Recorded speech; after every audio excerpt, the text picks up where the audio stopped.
Hey everybody, it's Sergeant Friday with your Ass Hurts News Network from the top of Clock Tower in Beijing, China.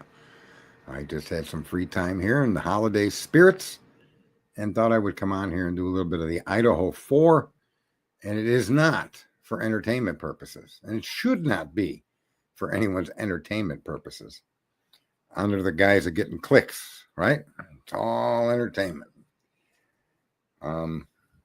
I'm going to bring up a couple of streamers that are in here tonight. I posted links. What did I post? I posted as a courtesy to your buddy Drip Drop and as a courtesy to the Drunk Turkey. And I think I ought to just make my case for the way I look at true crime and where I focus where I think the focus. Maybe you'll agree. Maybe the focus that I really get into is the focus that's the right thing to do, or maybe it's just a waste of time. Maybe I should be doing what all these other streamers are doing and trying to conceive and concept and come up with ways he didn't do it, ways he did do it, possibilities of this, that, and the other thing, create all kinds of different controversy and story based on whatever news comes forward. Maybe I should post topics of, oh my God, Brian Kohlberger involved in another similar case as a title. And I want to start out with that latest story. And maybe then if all I was here to do was to get clicks, yeah, that'd be the way to fly, right? I mean, Brian Kohlberger is investigated for a similar case in September 2021. Huh. Ain't that some shit? So on that story, folks, I want to start. But what I want to first point out to you is this is what I see, the position I take in true crime. My focus, and I think this is correct, and I'm gonna justify it in this way. I'm a citizen of the United States, and any crime that happens in a shared territory is something that I may or may not want to pay attention to. And as a citizen of this country, based on this way this country is set up as a representative republic, me as a citizen can only judge that which is being done by people that represent me. Hey, Heidi. Hey, Joanne. And so that's kind of what I want this stream to be. I'm not so much picking on anybody as I want to make the point that as a citizen, all of us, we do have the ability to interject ourselves into all of these legal cases, folks. But your level of involvement should be focused towards your representatives that carry out what we call the law. And it's their actions that I as a citizen must observe and I as a citizen must know about completely. They're making and taking away the life or the livelihood or the freedom of another American citizen, right? And so it would seem to me that puts it behooving upon us, we the people, to focus our energies on those that represent us and carrying out the duties of law and justice. And it seems as if Americans have forgotten that. And what we want to do is pit ourselves against each other. We've been trained to take that position. And I'm going to try to point out to people in the nicest way you'll ever hear me stream. I don't think there'll ever be another stream with this much relaxed conversation. Okay? Because that's not really who I am. I'm a hyper son of a bitch. And that's just, but I'm gonna make a strong effort to make sure that this particular stream is more of a recording. It's like my recording on record that I want to have on how I see what's been going on. And Idaho4 has been the reason I ever came back to the internet. I was off streaming. I streamed from the time Trump was in office until 2020, and then I walked away until February 2022. I left in January of 2020 and didn't come back until February 22. Anyway, what attracted me to true crime over politics this time was the Brian Kohlberger case, the Idaho4, and the information they were releasing to the public on the case. That's what caught my attention. It caught my attention from the very beginning. And there's been a lot of debate on the internet of things that we shouldn't really even be debating. Yet For some reason, we've been trained, or I don't know what's caused us to look at items we shouldn't even question. But let's start with the word probable cause. People think that's just like hogwash, like anything could be probable cause, and you couldn't be any further from the truth. When you accuse an American of a crime, probable cause means that the probability this person committed it is very high. It's very high. It's almost unquestionable, right? From an observer's view. At that point in time, with that snapshot, that's what probable cause is supposed to be. Probable cause should not be a convoluted document that places the accused everywhere except at the house. Now, let's be candid. The police know, and they knew, that the FBI identified, and to this day, to this very moment in time, it's been clarified that the agent that identified the 11-13 Hyundai Elantra making all of that driving that you see in the PCA, okay, is confident that his conclusion, and he holds strong to that conclusion, the FBI identified an 11-13. The Idaho police came forward on the 7th of December and requested the public look for an 11-13.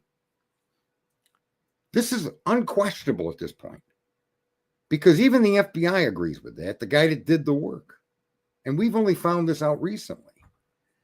These are the things we need to be concerned with, not who was at the band field, okay? Or as I'll show you in that what's that guy's name, man?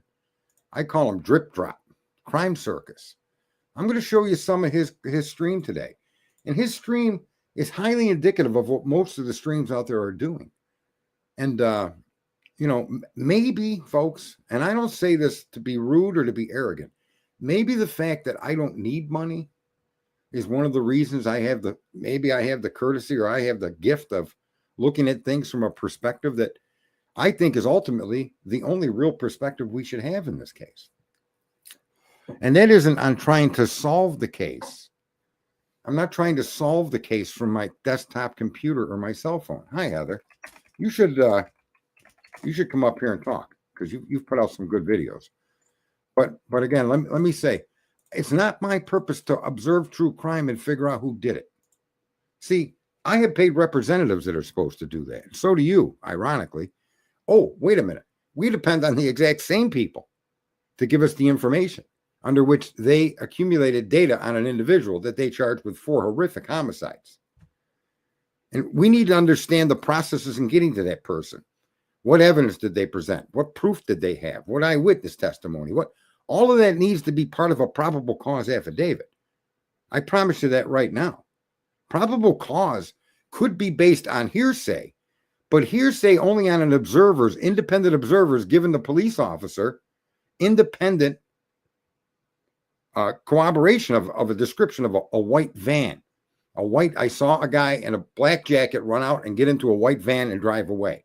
Another person says, yeah, I don't know what color jacket he was wearing, but he had on red sneakers and he ran into a white van.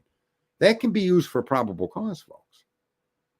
But if you don't have that witness or that onlooker or observer, and you're going to depend on technology, then your technology is going to only be as good as what you're giving. And when you write a document that shows that for the time before and after that crime, you had no idea what location this guy was in, and you don't hope to even be able to find him electronically. So from 2:47 a.m. until 4:48 a.m., you can't find this guy anywhere. You don't got him on anything.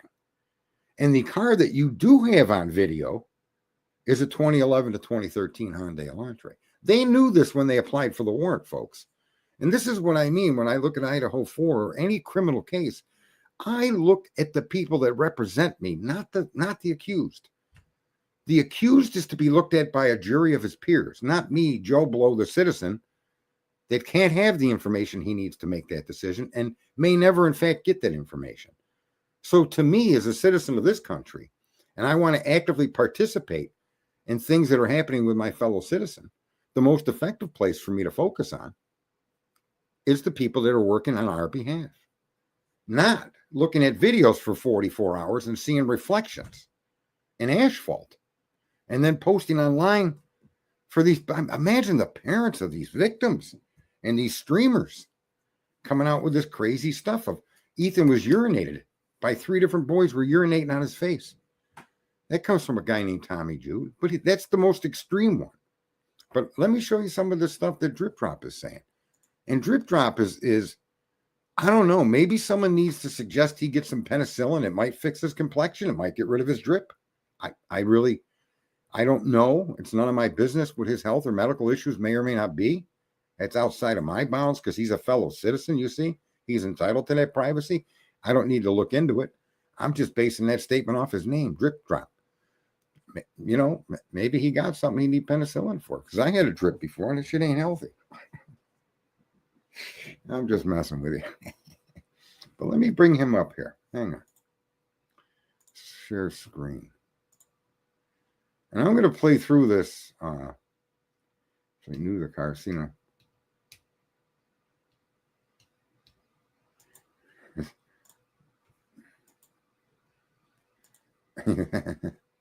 It is kind of funny. Listen, I'm going to say some stuff, and I'm going to be as nice and calm about it as possible. I'm going to work on my persona. I may even come back with a suit and tie. How do you like them apples? I got to get everything trimmed up. I got a green screen. You never know. You might see your ass here. It's News Network. Almost look like a news network. But let's play a little bit of what this guy's got going on. Because to be very honest with you, if I was a drug user, I would want to hang out with this dude. I really would. Because he comes up with some good shit. It's believable shit for many people. And, you know, but again, we'll follow what he does. He does the opposite of me. I don't try to solve the crime from my computer. I try to get the information that's available to me, accept it at face value, meaning that it's a fact as it stands, and wait for things to play out to see if that fact is in fact a fact. For instance, the 2014 to 2016 Elantra that Brian Kohlberger drives. They knew that car was an 11 to 13, so they put suspect vehicle 1 in there. People are wondering why they use suspect vehicle in the number 1. Well, apparently they did it because they knew the car. And let's be very clear about this car. This car is only attached to the crime and anchored to the crime. It's anchored to the crime. That car that drove around in PCA is anchored to the crime by none other than Dylan Mortensen and Bethany Funk. Their explanation of what happened, what they did, what they observed or heard or didn't, had specific times attached to them that, with irony of all ironies, attach exactly to the movements of that car.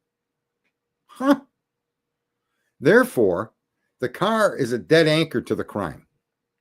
And you can't separate the two because that car's actions on your records, on your recordings, fit Dylan's supposedly unknown about the car. She had no idea to know that the car was there or what times things happened exactly. She had an about time, but all of those seemed to conveniently fit the movements of that car. So let me just say at this point that if that were presented to a grand jury, this kid wouldn't have been indicted. And for the people that represent us to know that the cars are of 2 different years, even though they're the same model, and for them to flagrantly ignore that is, to me, stunning. It's stunning. But these are the things that concern me when you look at the case. As to whether the guy did it or not, let me be perfectly clear. I haven't a clue.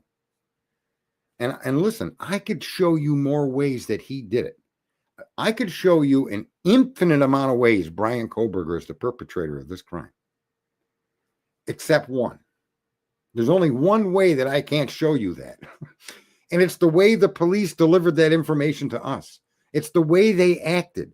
It's the way they got to Brian. It's the way that once they had his name, that they eventually arrested the guy and then charged him. And then and only then did they issue warrants to search things that would be relevant to Mr. Kohlberger's involvement in the crime. The car, the house, the apartment, the place of work, he himself. Those things all mattered. But those things, folks, were done out of order. That investigation, and they had been following the guy, they admitted. That investigation had weeks to take place. Weeks. And they didn't do anything. Yet they collected 51 terabytes of data. And I'm going to tell you, most of the terabytes of data are going to be them following Brian Koberger around. Oh, yeah, he just left a 7-Eleven. Click. Right? The proof that he was at that house is completely absent. Here's another story that's been coming out. People talking about a confidential informant. And there is a confidential informant. We know who the confidential informant is. Let me be clear. And Lana probably has the document somewhere. The FBI is your confidential informant. The IGG work was submitted as a tip for a potential suspect. Just like if you and I picked up the phone and we lived in that town and we turned Brian in, okay? That is the system under which the FBI communicated that name, was as a tip to be investigated, not as the suspect that needs to be put in jail and charged with a crime, and then you go search his house. No. That's not how that tip line works. If I call in a tip on my neighbor, right, even knowing an existing crime in the area took place, and I call it in on my neighbor, they're not supposed to just go there unless I can say I watched him do it, right? But a tip is somebody that may, in fact, not necessarily even be a direct witness to a crime. They may have heard something. And that hearsay may not even have come from the perpetrator themselves. It may have came from his girlfriend, making that particular tip hearsay, which would require investigation. Even if they claim they were there, they need to investigate this particular person. Where was his cell phone? Do we got him on video? What was the time? In other words, you would then collect specifics to connect that individual from that tip to whatever the crime may be. And this, see, folks, never happened here.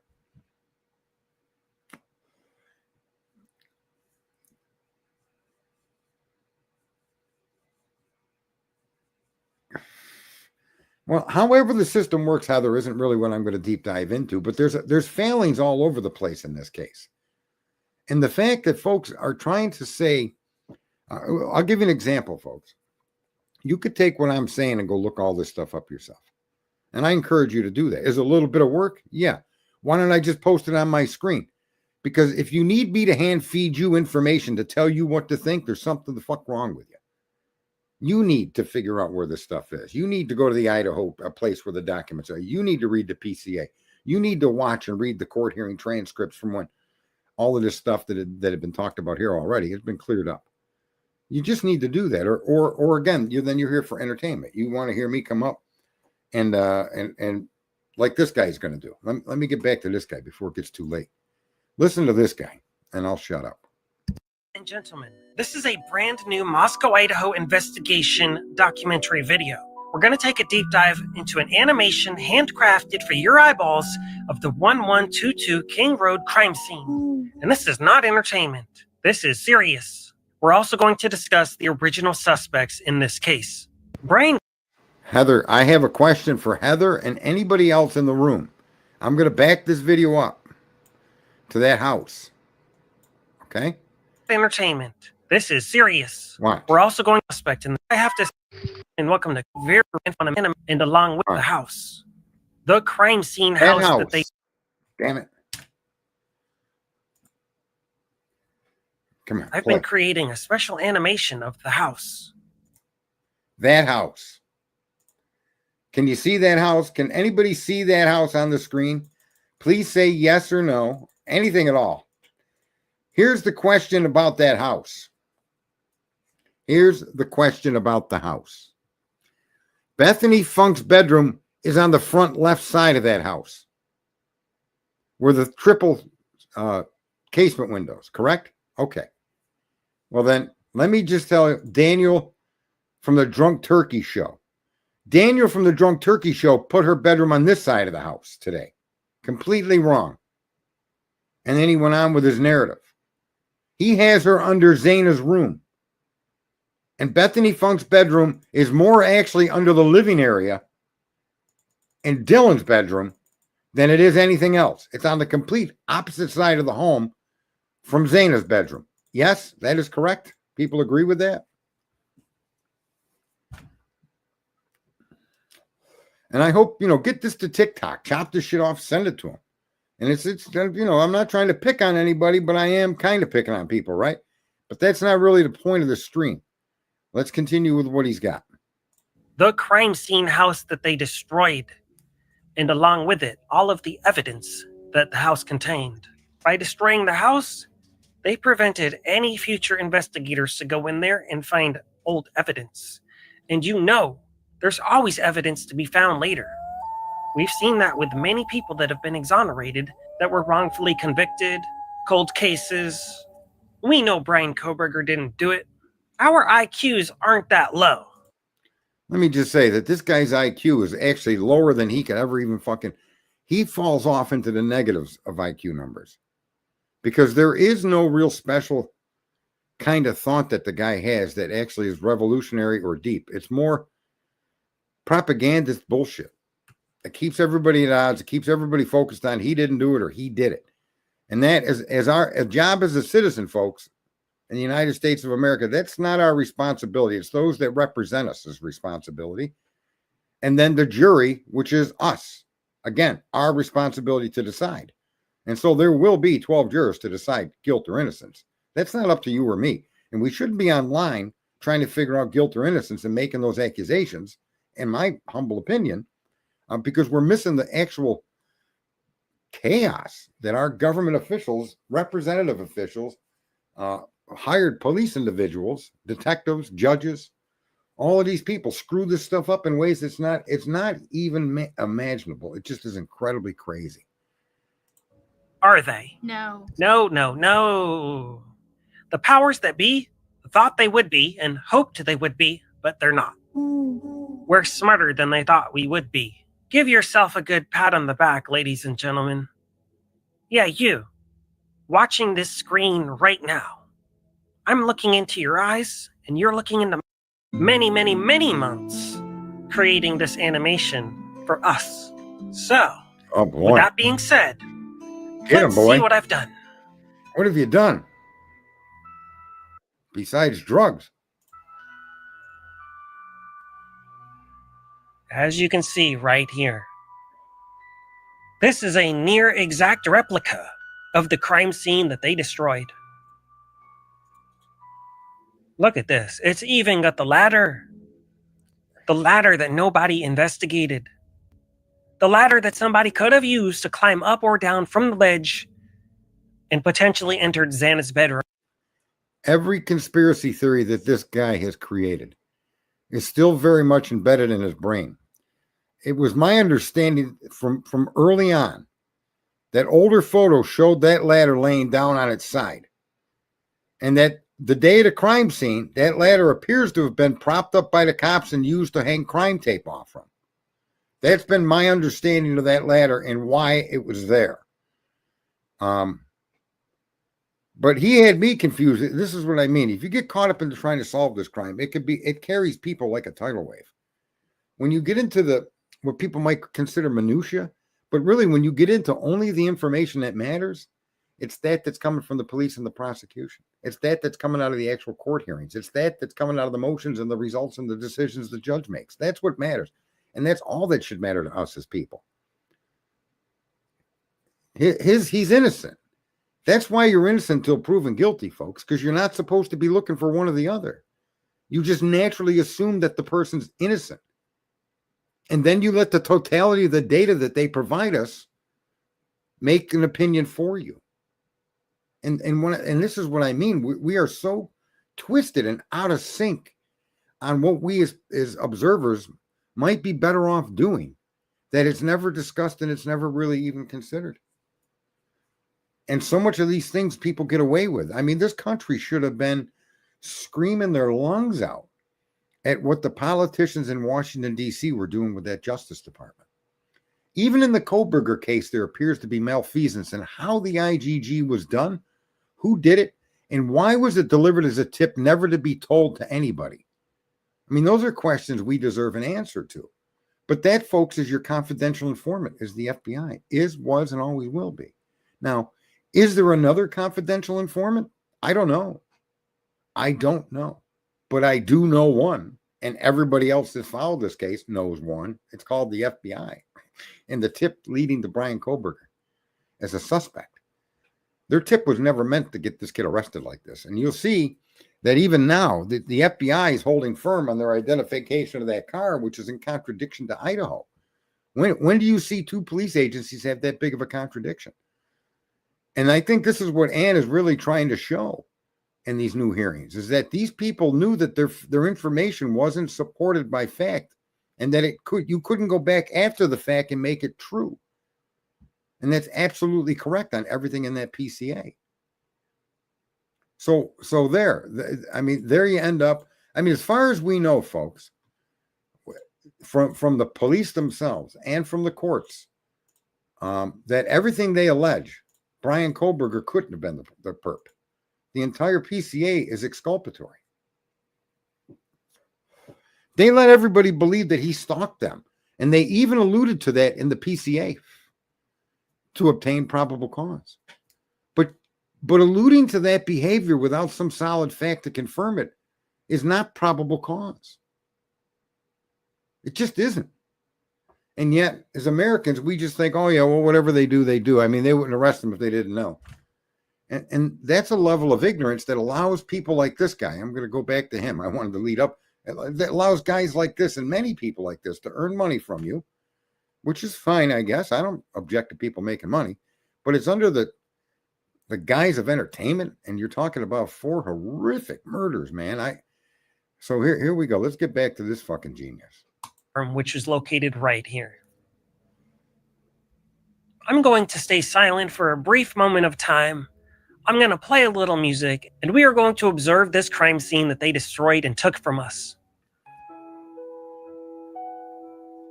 Okay. Fool me once, but you won't fool me twice. Mm-hmm.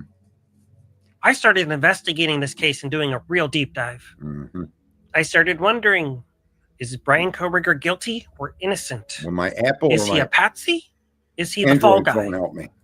Did he do it or didn't he do it? Oh, you're going to figure it out. After years of investigation, you go, boy. It's becoming all so clear. Oh, you got it.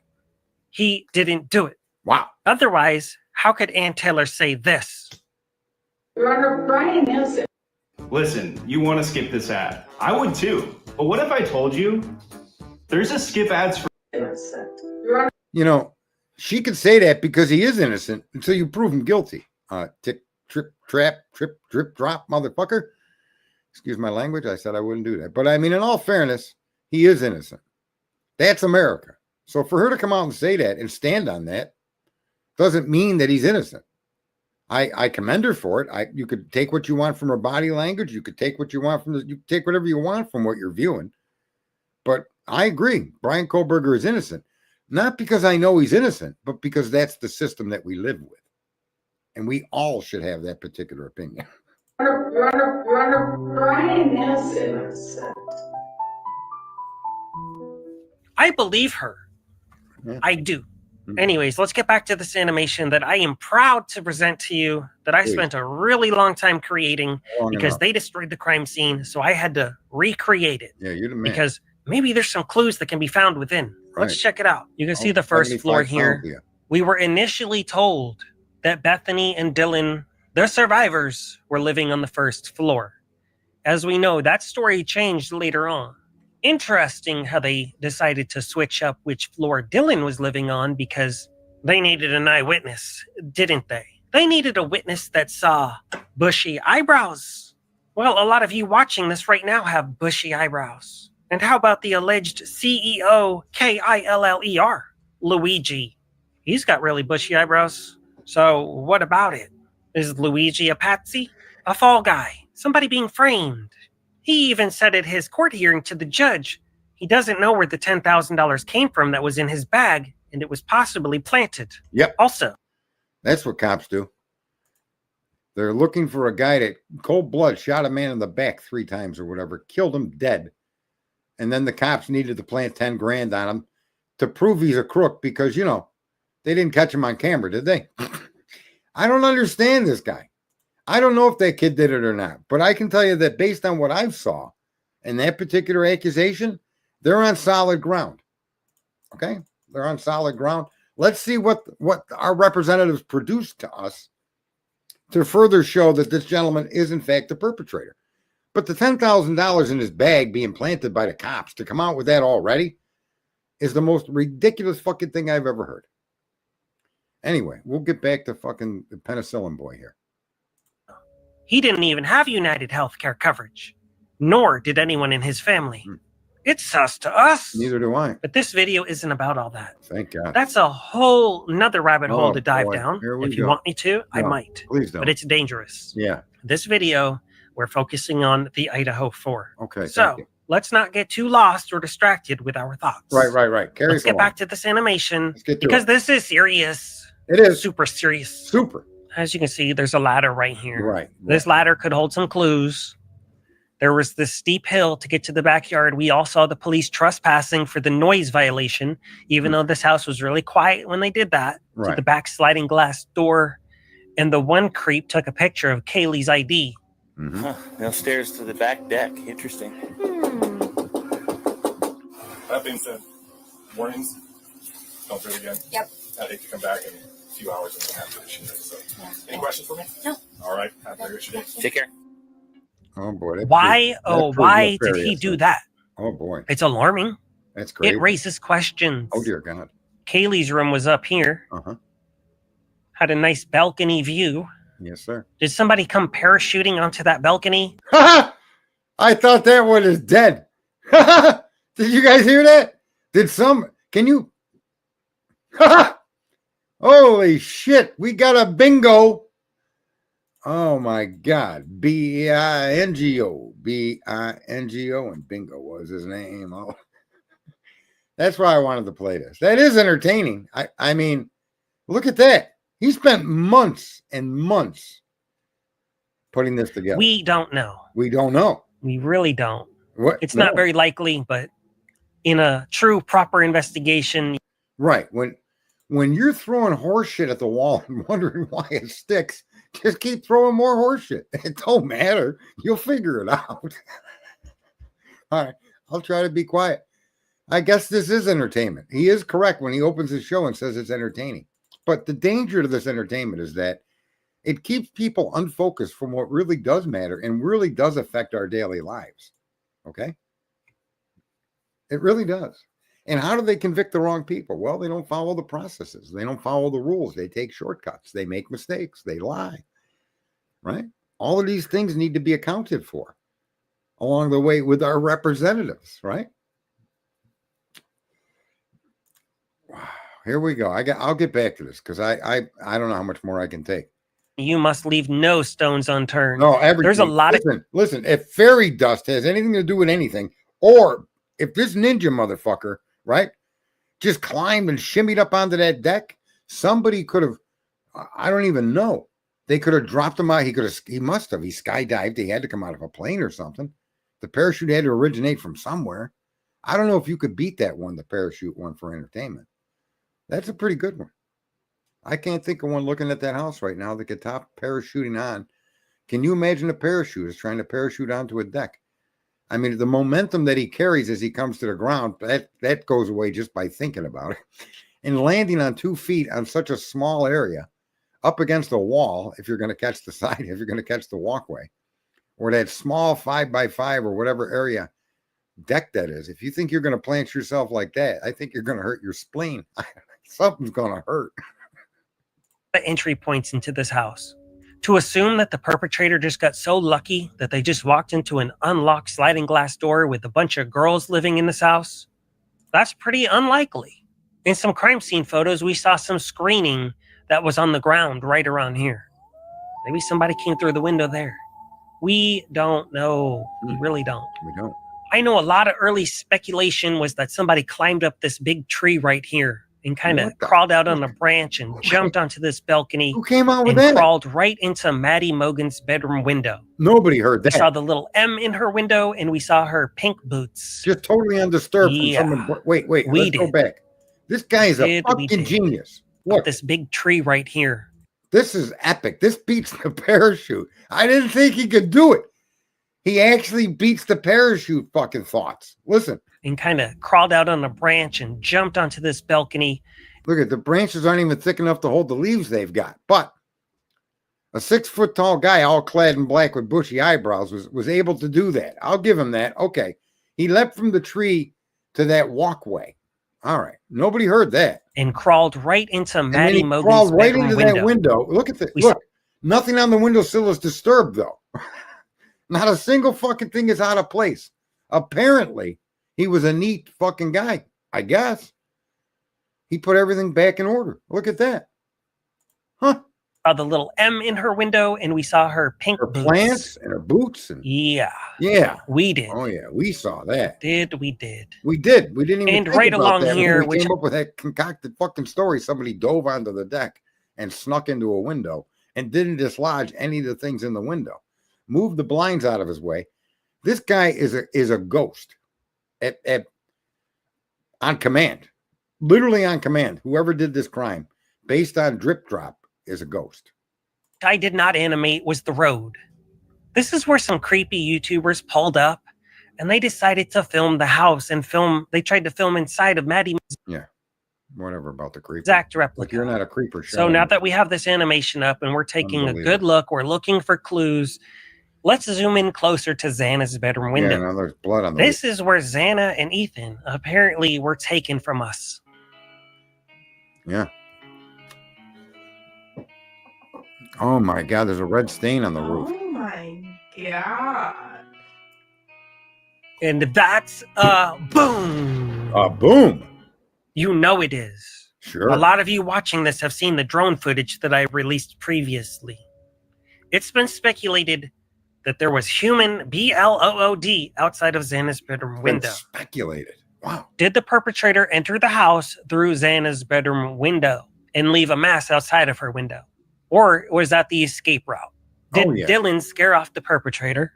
Seriously, we need to know. No. Did Dylan Mortensen scare off the perpetrator when he saw her peeking out the second floor bedroom? Right. Did she?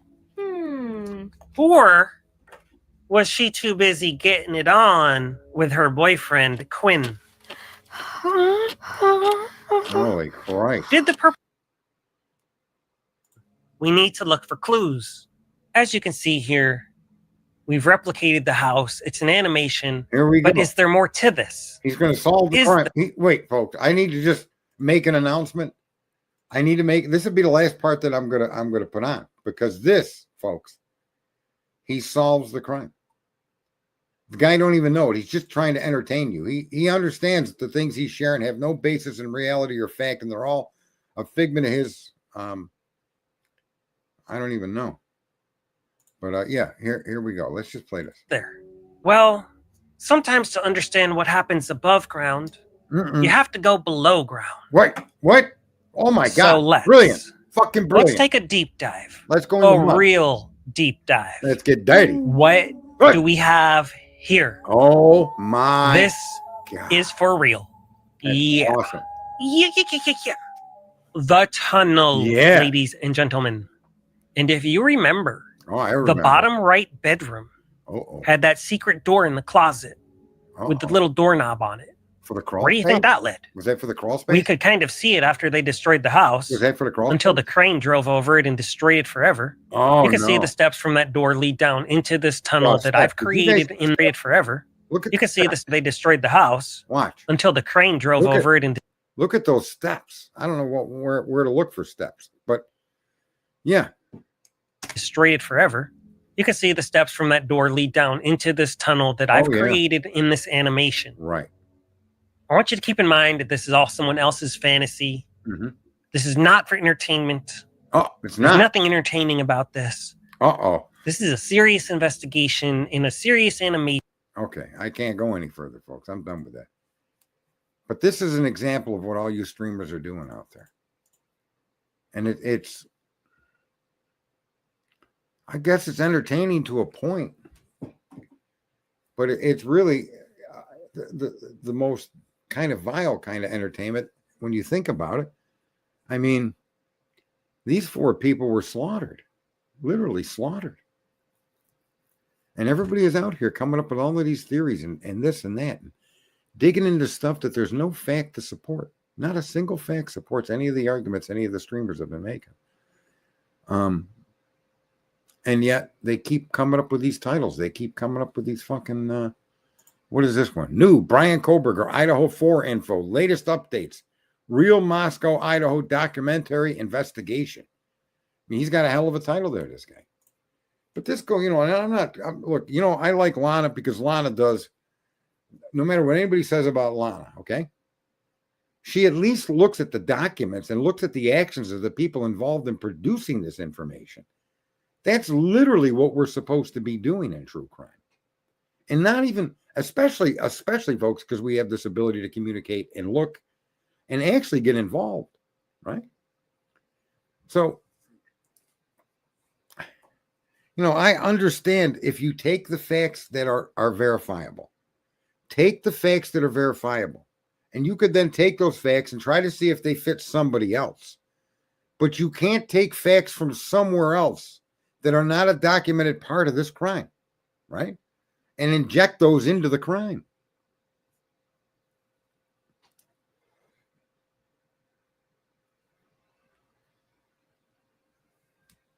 Yeah, I agree, Heather. And that's, well, it just seems to me grotesque that we have such a wonderful fucking tool at our fingertips.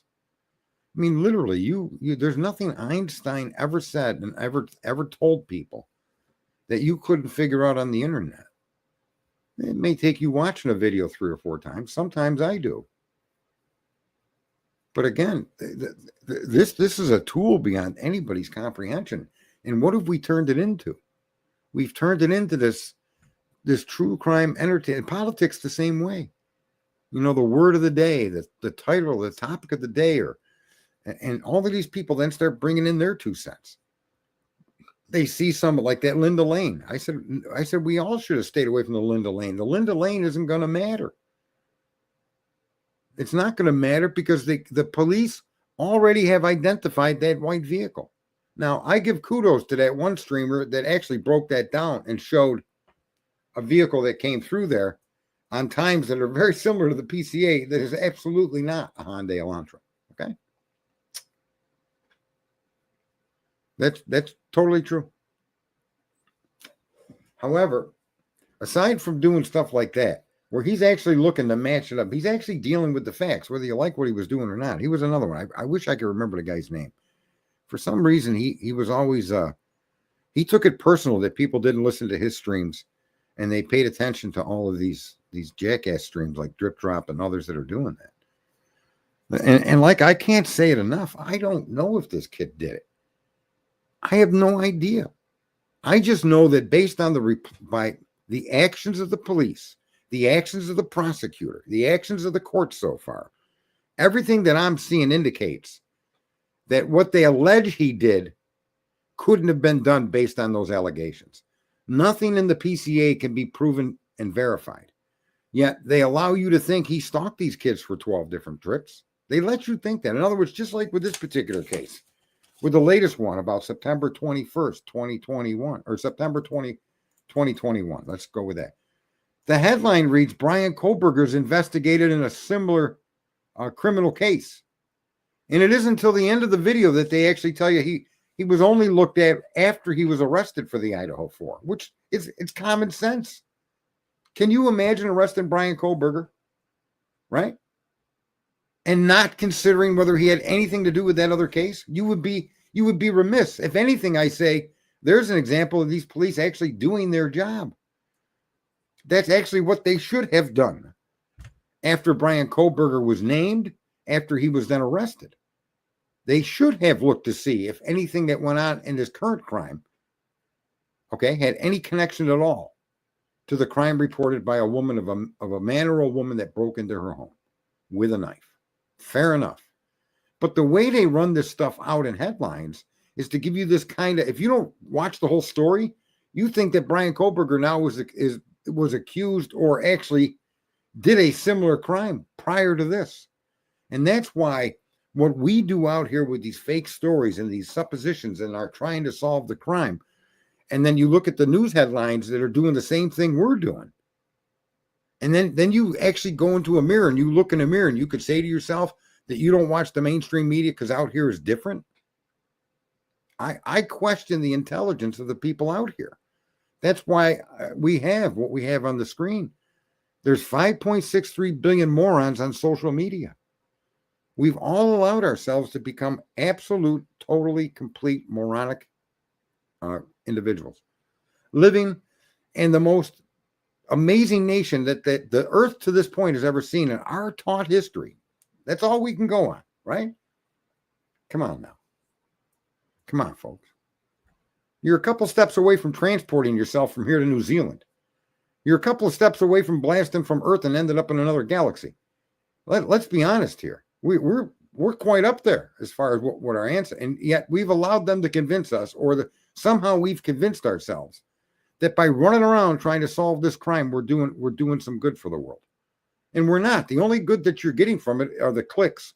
And the only good that other people that are clicking on you are getting from it is some kind of distractive entertainment that allows you to pit the he did it crowd against the he didn't do it crowd. I mean, that's what this really always comes down to, folks.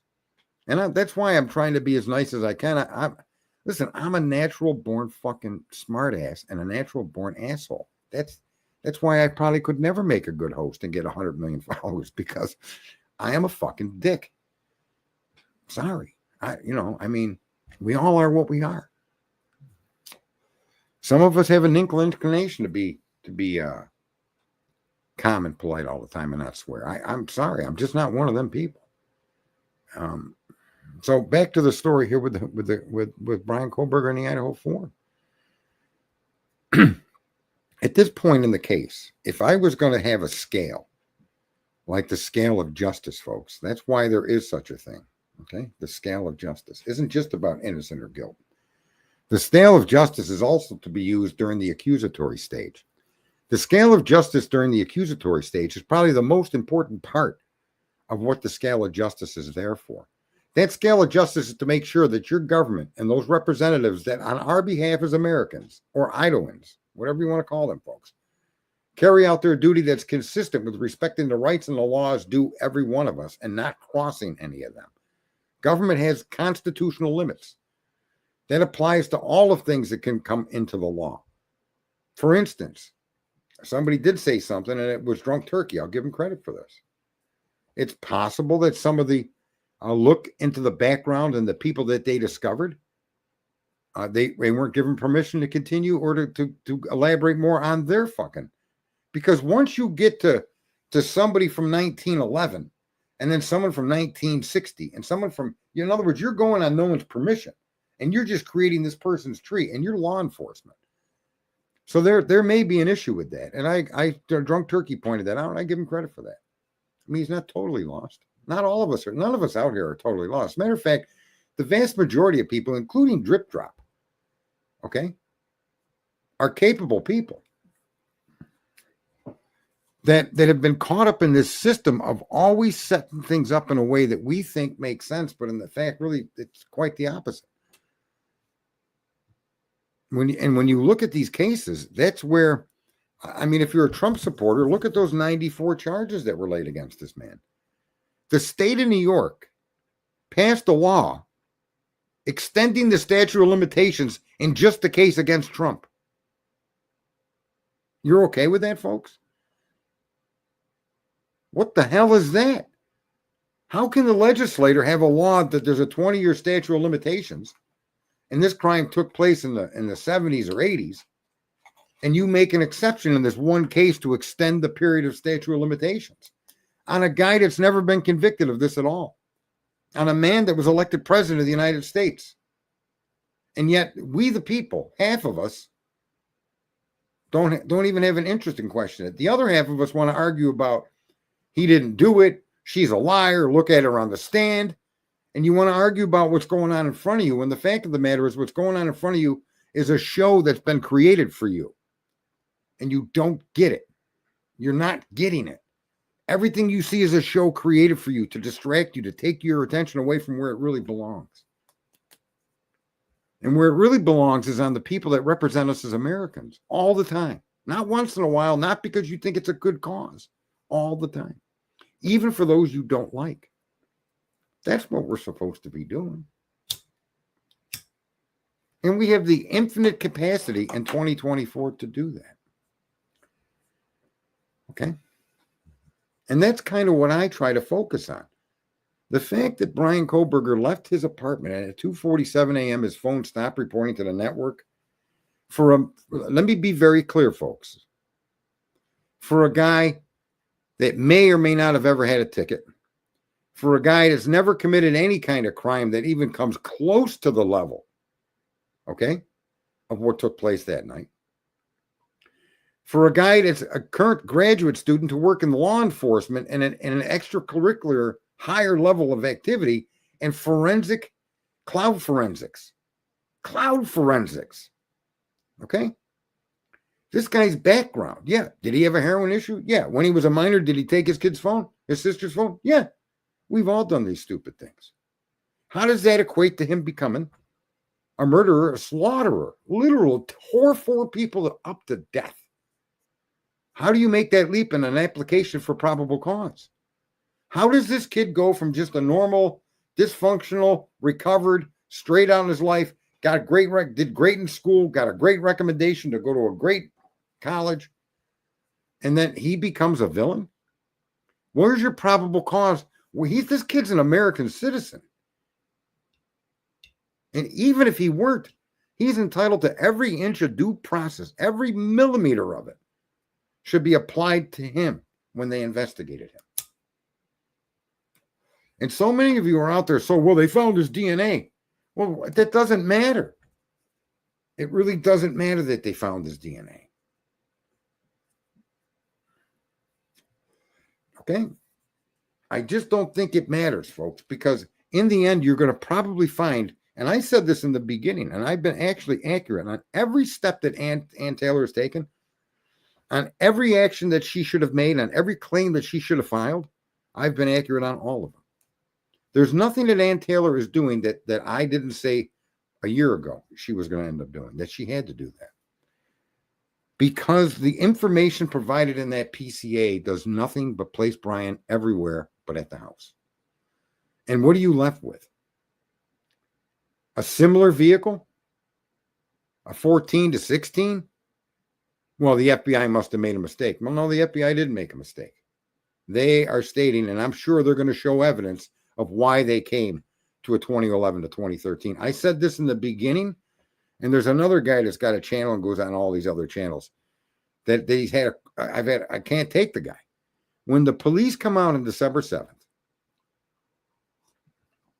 and they say to you that we're looking for a particular vehicle, not because they're suspects, but because they may have seen something that night and may be able to help the investigation. We're looking for a 2011 to 2013 Hyundai Elantra. When they're that specific in their information, folks, you can't question them. You can't. Look at what they said that they're seeking. They're seeking help in a serious crime. They're suggesting openly, and they're stating openly, this vehicle and its occupant or occupants are not suspects, but may in fact have seen something that could help advance our investigation. Now, there's absolutely no reasonable way to explain they gave you the wrong year, make, model. If you have to create some way to wrap your head around it by bringing in this and you're bringing in stuff that has nothing to do with this investigation and nothing to do with the story of Brian Koberger. There is absolutely no ambiguity between what was written in the PCA and what was stated to the public on December 7th, 2022. There's no ambiguity between them.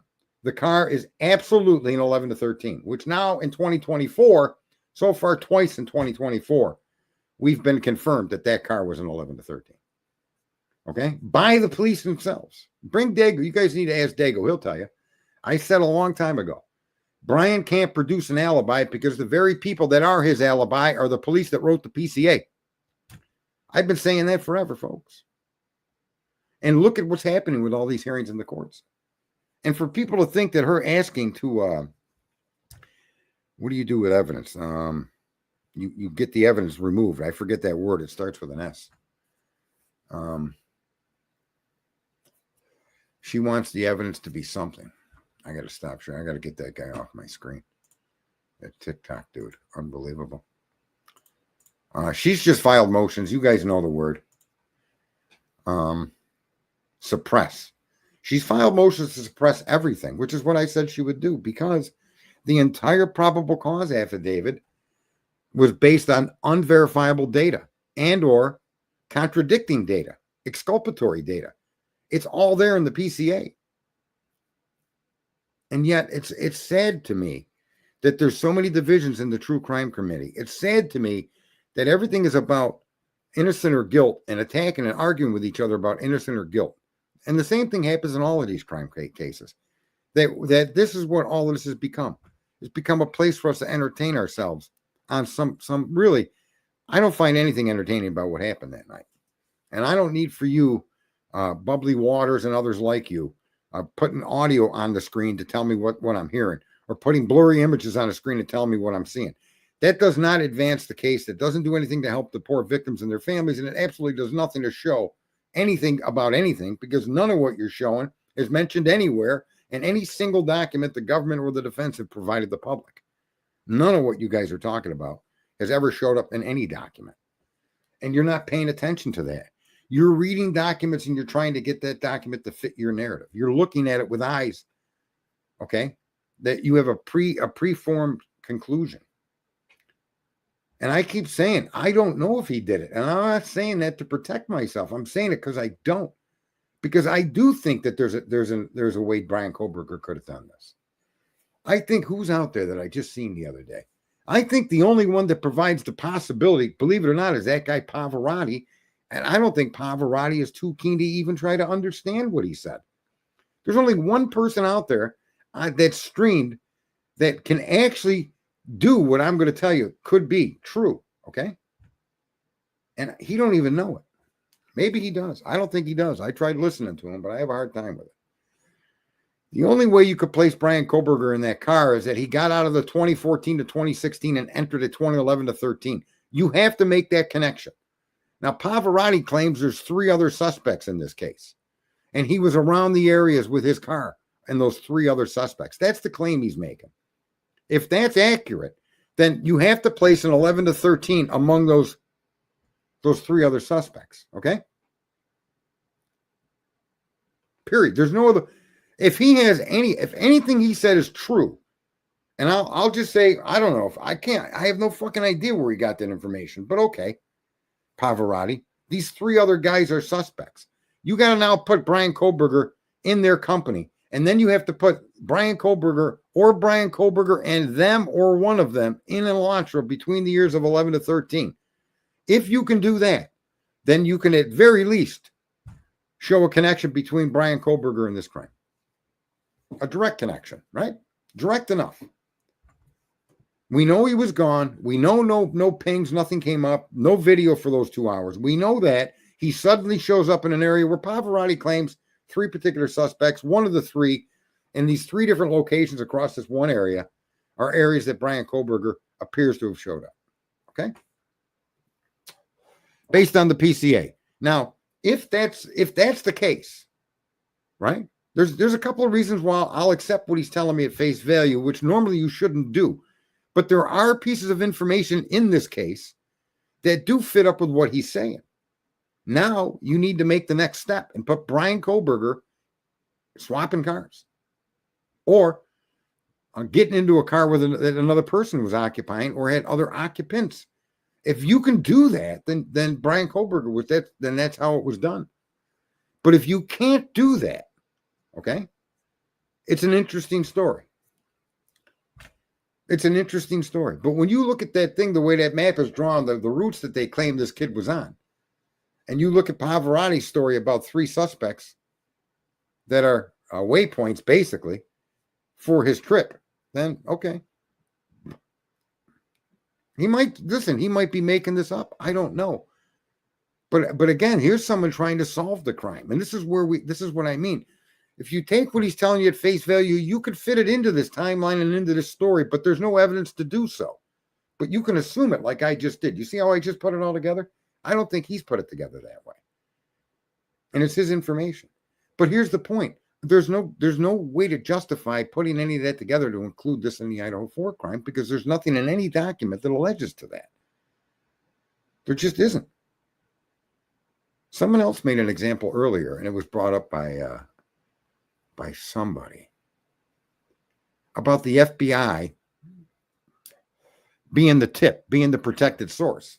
And they said that every time the protected source is brought up, the IgG information is immediately the next thing that's talked about. And that's a great observation. And I've noticed that as well. But I never really made an issue of it because I've always known the FBI was a tipster. Are they the only tipster? I don't know. But I know that was why it was sealed.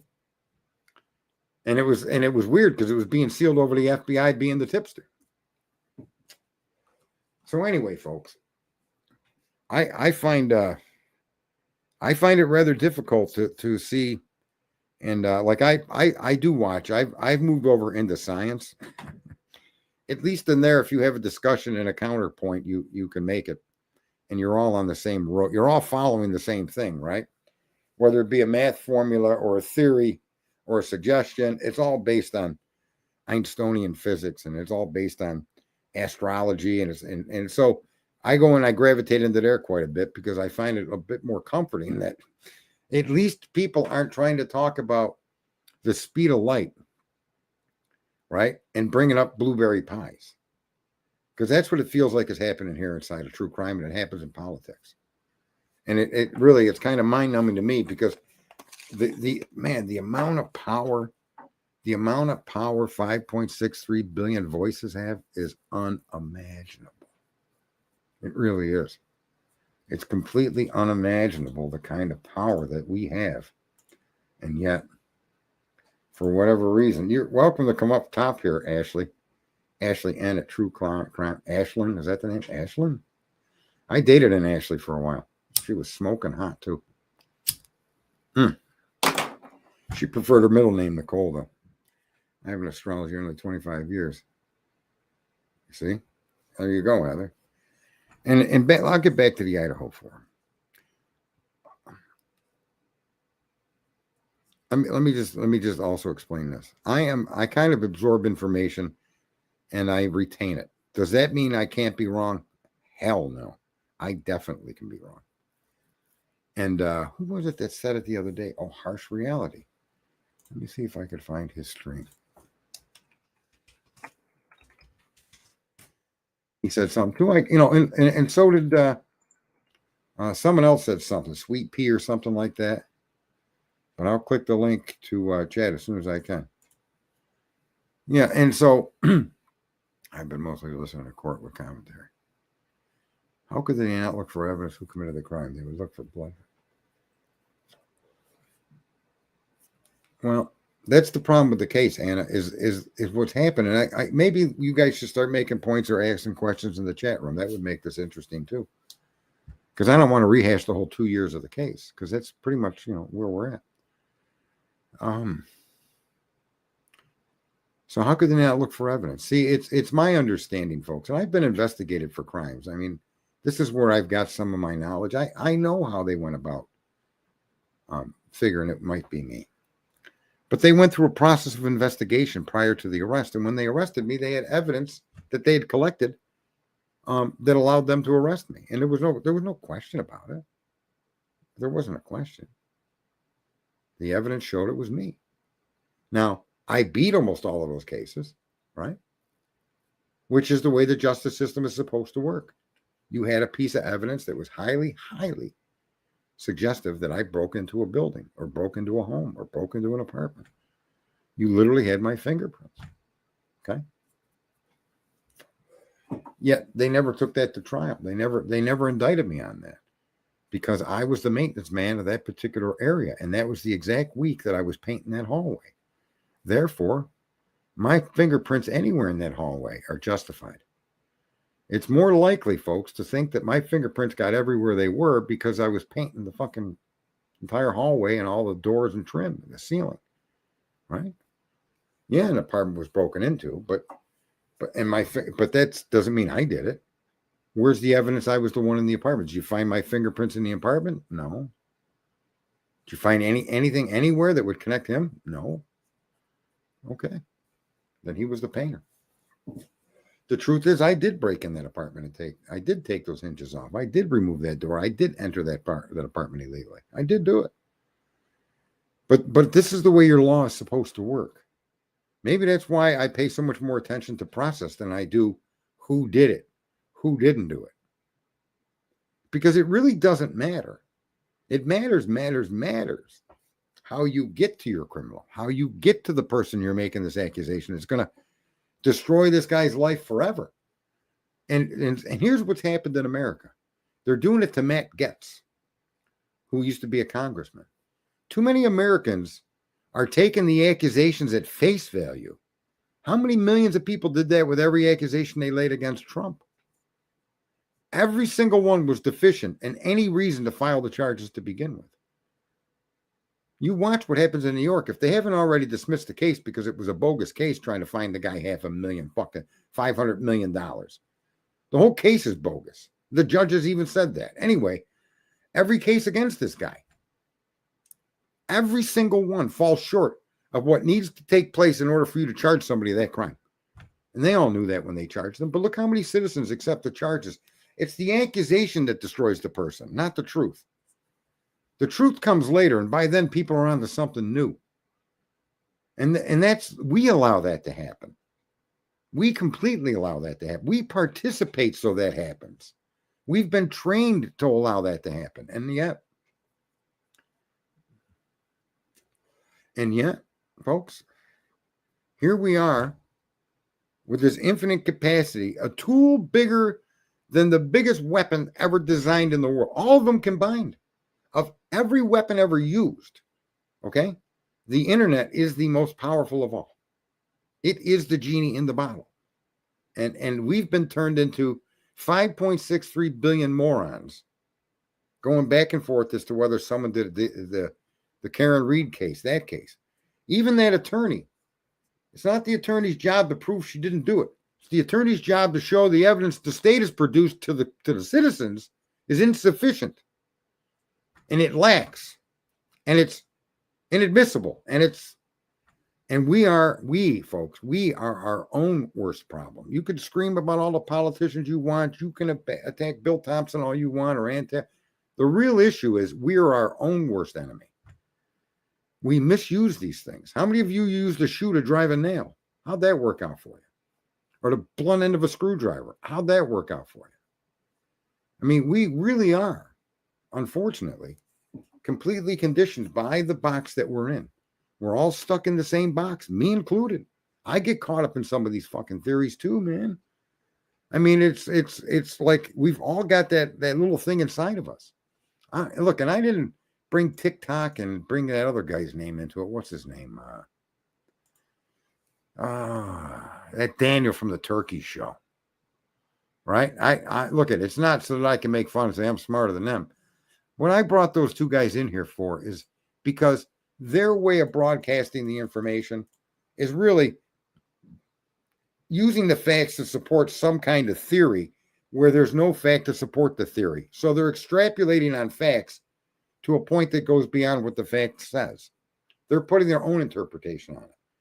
Like my favorite one is a guy telling me when Ann Taylor filed a motion, she said, and she's been proven right by the FBI. This is the best part. She said that the FBI identified a 14 to 16 Elantra using an image from a car going the wrong way on the wrong road at the wrong time. Okay? She said that months ago. And there was when I said, see, I'm telling you, the car around the house is 11 to 13. This is a second car. There's two cars. Suspect vehicle 1. What is the other car? The other car is Brian's Kohlberger. Are they able to bring those two cars together? That's why I keep saying, I don't know this kid didn't do it. I don't know that he did do it. But does suspect vehicle 1? To me, that shows they knew Brian's car was a different car when they switched over to the 2014 to 2016 and told us that the identity of that car was nowhere near the crime scene. It was somewhere else at a different time going the wrong way on the wrong road. Okay? So now that means, and I've said this, there's two cars in this investigation. And for the life of me, how they I don't know, maybe following him, folks. maybe following them gave him some more information about him. But the bottom line is there's no one else to our knowledge being arrested. Right? No one's being arrested for this crime. Only Brian's being charged. And he's only being charged with the documents in front of us. So when you get like if you were going to say that Pavarotti is right, there were 3 other suspects. Well, you got a history of him traveling to those people's homes those other 12 times? No, well, no, that they haven't said that at all. They're not making an accusation that anybody else of anybody and anywhere in the universe had anything to do with this except Brian Koberger. That's their accusation. Are they going to change it? I don't see how they can. You arrested him on all of this, right? Maybe meeting up with these other 3 and indicting these other 3 is the key. Maybe it was only, I don't know. But here's the point. What I do know is there's no allegation of that. There's no counter argument of that by Ann. There's no argument of anywhere from anybody or any questioning that has anything to do with anything except what we know and the IGG that we don't know. She's not asking to suppress witness testimony or other evidence that's unknown to us. The interesting thing is she's asking to suppress all the evidence that is known to us. Why? Well, because it's her opinion that the probable cause affidavit lacked cause. Okay? And it's of her opinion that the information that they avoided being confronted on in a probable cause hearing, which is what would have happened in that hearing, exactly what you're seeing her do now, would have been exactly what you would have seen in May or June of 2023.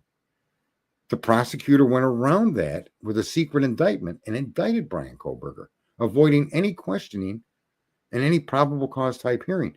But if you've been watching this case, there's no way not to see that every issue that's being discussed, litigated, and argued all go to probable cause.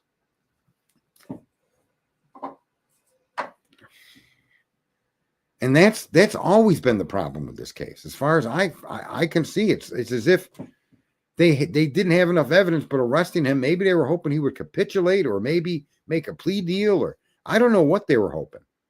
I just don't know. Also, the motions to suppress include nothing not known to us. See, that's just what I was saying. Right?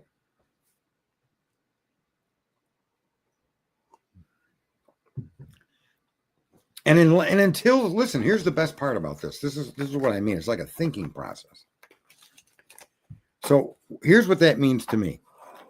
It means that, forget paparazzi. It means that any other possibility still may exist. We've not heard about it. Okay? I accept that 100%. I accept it 100%. I accept that they may have a way to place him in that car. I accept that. I haven't seen it yet. Right? Until I do, I got to go on what I have. And that's where I want to cut things off. This is the only factual data that I have up to this point. If you have another way to place Brian Koberger at that house or in that car or with that car at those times, then when they're shown, I will give them the same objective of observations and views and opinions that I have on what you've already shown me. And what you've shown me, in my fair, honest opinion, if you couldn't put me and get me arrested for my fingerprints being on the fucking hinge, I don't know what you got on Koberger that comes closer to what I did. His crime, forget the crime. I'm talking about an accusatory instrument under which you get charged with a crime when my fingerprints were found there. Okay? It's it is what it is. They want to suppress that stuff as being used as evidence and turn that stuff around and be used as exculpatory information. They suppressed it to be issued as I don't know if you can do that. You know something? I'm not sure if you can do that.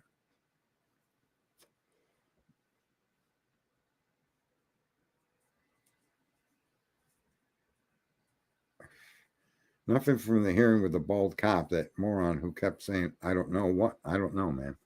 What did that bald cop, you mean Payne? Officer Payne? Yeah, he said enough things. They've all said enough things. So far, folks, nothing in any of those hearings, not one thing, confirms the PCA. Nothing. These stories about this kid stalking and driving around, He pinged in the area 12 times. He pinged on the night of the 13th, and then he went on. None of this stuff places Brian at the house. It's factually, they actually have admitted that stuff had nothing to do with this crime, that he wasn't stalking. I don't understand how pissed the prosecution was furious. Okay? The prosecution was furious that Ann put in that questionnaire, Brian Kohlberger stalked the victims 12 times prior to the crime. And he flipped out that she was asking potential jurors that question, saying that she said blah, blah, blah, blah, blah. And he lost. He lost. He actually came out and said, we all know he wasn't stalking them. The prosecutor himself said this about those 12 trips. Pain. They're all a huge problem. The guy that talked about the phones, the cash report, he don't know what the hell he was doing. He didn't save his work. He produced something for the grand jury, not for discovery. Where is that production? Where's that document from the grand jury? Is she still seeking that? Right? I mean, and this is what I mean with all these arguments for discovery. And I'm gonna say this again. Listen, folks. If your IgG says it's a 90% likelihood that it's me, and let me tell you something. God, people don't know about genetics or about the DNA testing. When you're doing a DNA test, even if you're doing a direct test between me and a child, I don't care if that child is a black, Australian, Japanese, Ukrainian, English, Mexican. I don't care if that's what the baby is. Some of my DNA is going to match that baby because we're all humans.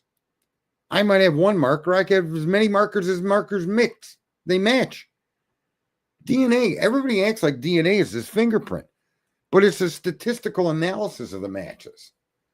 There's statistics that go into this that have to be, you can, especially if you're looking for random people. That's a lot of work, man. So I wonder if the IgG, when returned, listed Brian as one of the potential suspects.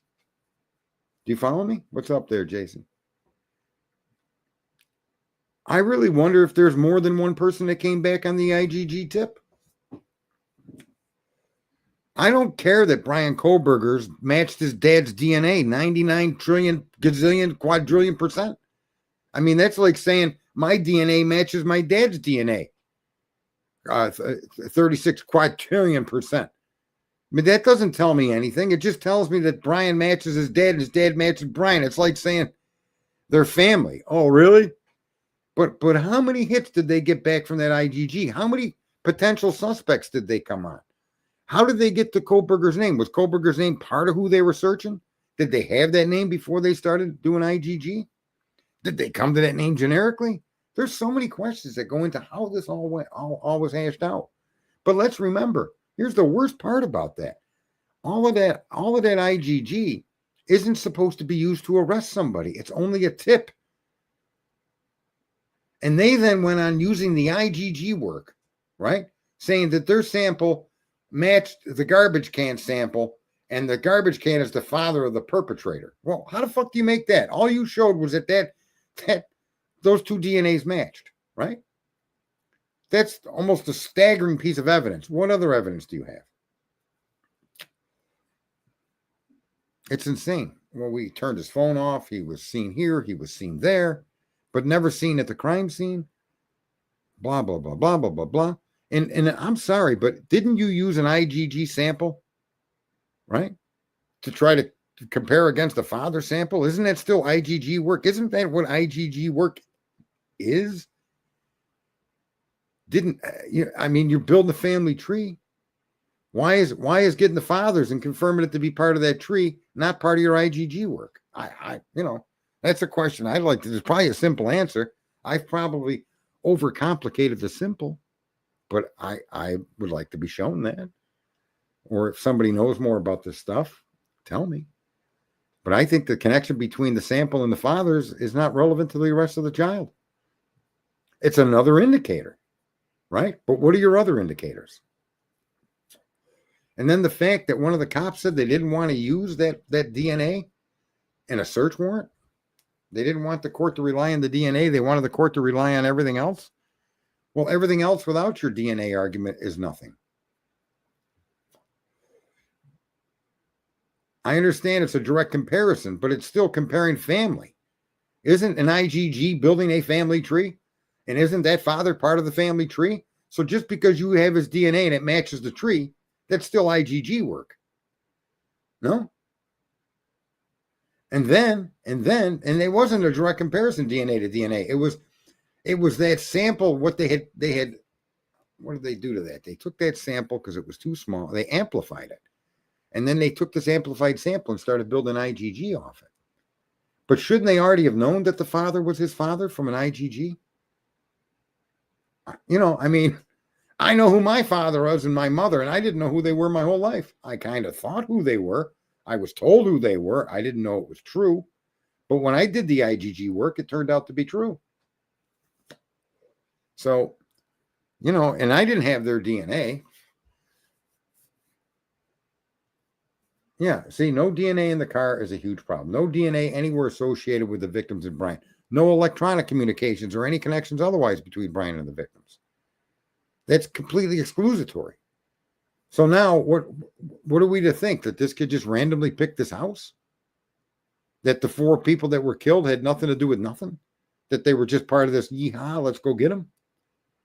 And he left 2 people alive, one of which claims to have observed him closely enough, folks, that I think her observations confirm that the criminal in September 2021 is the Idaho4 killer.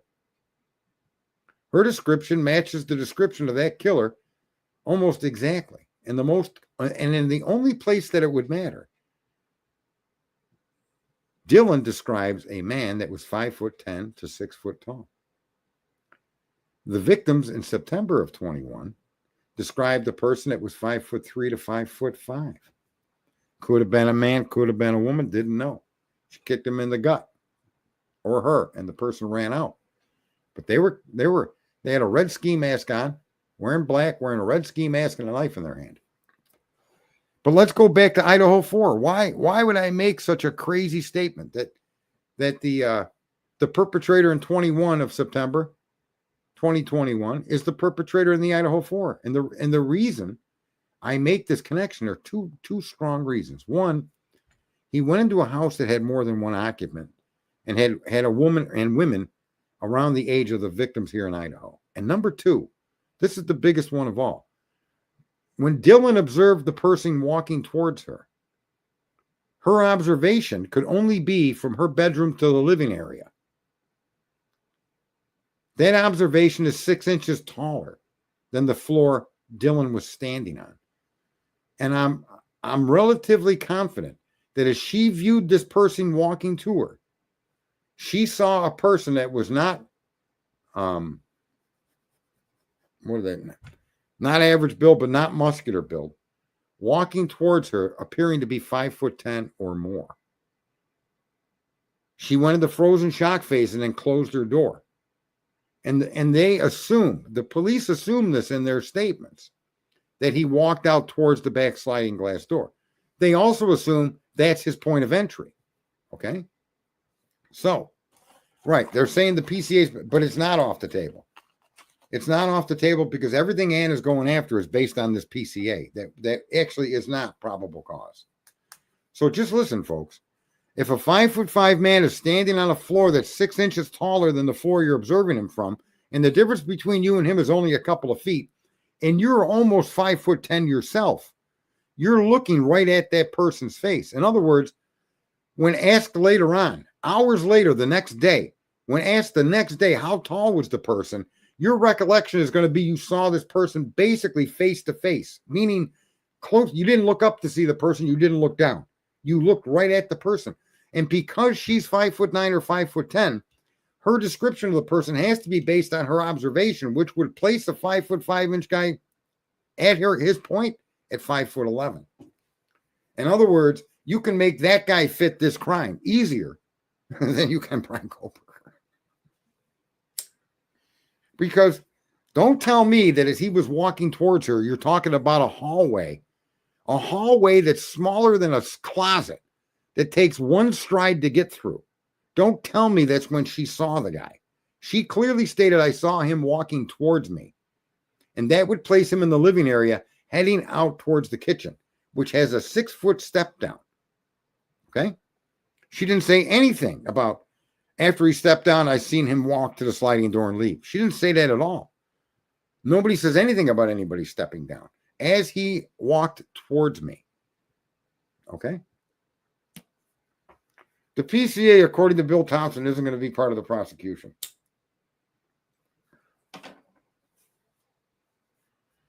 No, you need to suppress evidence because once you suppress the evidence, the case goes away. I don't know what you're thinking. You need to, because you're in the process of criminal justice. You just simply can't make statements and arguments out of the wind. You got to follow the steps that are in front of you. I mean, I don't know what information they didn't have, and I don't know what really happened when they actually went and they objected to the indictment. I'm surprised the case didn't die right there. But let's also be very clear. She's not just asking to suppress. She's also wants a hearing about these people lying to her. Right? It's only irrelevant because Brian was indicted by a grand jury and no longer held on the affidavit. The allegations remain the same. That's true. But the PCA applies in as much as whether they got it. Was that the basis under which they got the indictment? Did the grand jury, were they instructed that vehicle was an 11 to 13 and not a 14 to 16? Were they given that information that their phone pings don't put them at that house and never did? Did they give that information to the grand jury? What was delivered to the grand jury? That would be something that we would all love to read. You're never going to, but that would be awesome. They say you can indict a ham sandwich. Is that because you only give them a story you want to tell? Sounds to me that's what happens. Right. I'm just saying, folks, they may not be using that no longer, but the indictment has to be consistent with the PCA. You have to have a basis to go for an indictment. Right? Well, I think that's exactly right, Heather. That's very, very important. All of this stuff is important and showing whether the police work provided not just a probable cause, but provides enough evidence to convict Brian Koberger in the murder of these 4 individuals. And I fear, like I said, I'm not saying the guy's innocent. I'm not saying he's guilty, although you have to view the case as innocent, and then you have to work your way to evidence that shows guilt. And I'm just baffled how so many people have made that leap because they found transfer DNA, which they've converted. They renamed that for you. Right? They call it touch DNA. Transfer DNA doesn't require you to touch anything. They've been doing that to us for a long time. They've been changing the definitions of words. I know a couple of years ago there were 400,000 glaciers on Earth. Now they're telling you there's only 197,000. Not because any melted, but they changed the classification of what they consider a glacier or not a glacier. So you have 197,000 glaciers on this planet, right? And 100 or 203,000 that just aren't quite classified, just aren't quite massive enough to be a glacier. So that means you have 203,000, right? Massive piles of ice somewhere on this earth that they just don't want to call a glacier. So now they name it 197,000. You literally have 400,000 or 11%. 11% of the earth above sea level. Okay, which is only 30% of the planet. 70% of the earth is underwater. The remaining 30%, we only get to use 19%. And of that 19%, and that you start taking out mountains and shit, it gets even smaller. But the earth is a very big place, right? People forget all above Canada is frozen. All across Greenland is frozen. All across the tundra in Russia is frozen. All over Alaska and all the way over to Russia, frozen. People forget just how much ice is on this planet. And you're going to argue about a little CO2 in the air. Whatever. You be you. But again, you should you should put the effort in and stop arguing for pro global warming, not for global warming. That argument shouldn't even be coming off anybody's lips. The data available to us, right, is all we should discuss on stuff like that, especially when the government is going to tax us on it. They're going to do all this kind of crazy shit on it. That their argument that this is real needs to be solidified in a fact, and an unquestionable fact. And of course, we've been trained, as have the people doing this, to not depend on facts. They want to be able to make statements to pit us against each other. I picked up a can of my DNA is on that can. Well, Grant, just so you know, you didn't even have to pick that can up, Grant. No, all you had to do was bring it up to the belt up front of the store, or not even that. Just somebody that was with you that gave you a hug and then went to that store could have placed your transfer DNA on that. You lose 500 billion skin cells a day. 70% of the dust in your home is dead skin cells. Okay, Grant? Transfer DNA is everywhere. If you could see us on a microscopic level, every human being on Earth looks like Pigpen from Charlie Brown when they walk around. Okay? That's an unequivocal fact. So it's transfer DNA. It's not touch DNA. It's called transfer DNA because you shed so much of it, you can't help but transfer it. And there's a lot of smart people, right, out there that are aware. Like, okay, I'm maybe you know, but I figured it would share it so everybody that may not know has heard it now. What they found on that sheet is transfer DNA. And again, how it got there, based on the story they're telling, I don't think that story has anything to do with how that got there. Does that mean Brian didn't do it? No, doesn't mean it. Does it mean that DNA sample proves he did it? No, doesn't mean that either. Right? Not unless everything else that you're alleging can be proven. And we've already seen Ann Taylor destroy all of it. And she destroyed it in a very, very amazing way. She put it in a questionnaire for potential jurors to get that county disqualified and get the trial moved. She's a good lawyer. Let's be clear. She's a very good lawyer. But to think that she didn't use that questionnaire for the jurors in a way that exonerated her client, for you not to see that that's what she actually did, and that's how it actually turned out, and how she actually got to not only continue the survey, but then eventually got ruled that they could move the court to a different county. That's what happens when you play by the rules. The rules are set in place for reasons. And she played by the rules. She asked key questions inside that questionnaire. Questions that showed Brian Koberger clearly is not a stalker. I can't imagine how mad that Bill Thompson got. Boy, he was mad. And I know why he was mad, because it was exposing him. It was exposing him for allowing that to sit out there like that. It exposed the PCA as misleading people to think that he stalked them. That's why Bill Thompson was so fucking furious when she put that in that questionnaire. Okay? Let me see. Definitely, she is skilled. She's one of 13 of the whole state able to defend death penalty cases. She is very, very well schooled. There's a couple of things I don't like that she did. But again, I'm not a lawyer, so that's me, and I'm not even going to talk about them. But everything that she has done it out of time with what I thought should have been done. But essentially, I don't see any argument she's making that isn't a legitimate argument against the data that we have. So think outside. You can't really think outside the box, Gan. That's a misdemeanor. I get a kick out of people saying that. Think outside. You can't. There's nothing you could do outside the box, because the only thing you know came from inside the box. And when you go from inside the box to outside the box, the only thing you could take with you is what's inside the box. That's the conundrum we live in. The box is always with us. So what do you do while you're in the box? And if you can't get out of the box, well, start looking at the different parts of the box. Start looking at the mechanisms of the box, right? And when you do that, you see the things for what they're really doing. And this can go politics, go true crime. It could go with your eating habits, your concern about what's in your food or what's not in your food, your research of pharmaceuticals. I mean, when you get into that, a lot of people don't know that the pharmaceuticals are a petroleum business.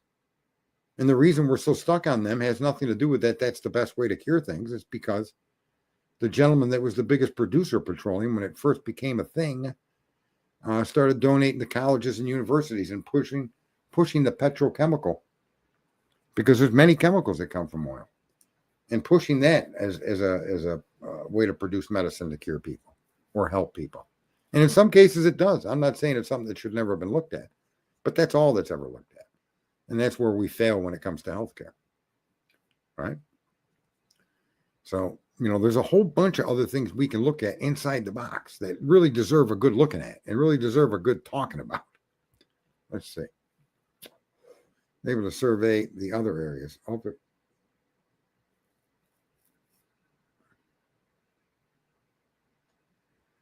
Yeah, maybe. I'm not, but it's already been moved to a different area, hasn't it? Well, the case is absolutely serious. It's the actions of the people that representative are pretty fucking ridiculous, right?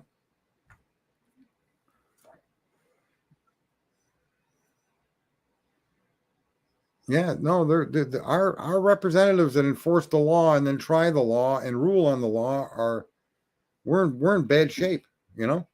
People scream and cry about Elon buddying up to Trump, about Elon getting some of the spotlight, about Elon going to be doing this and doing that.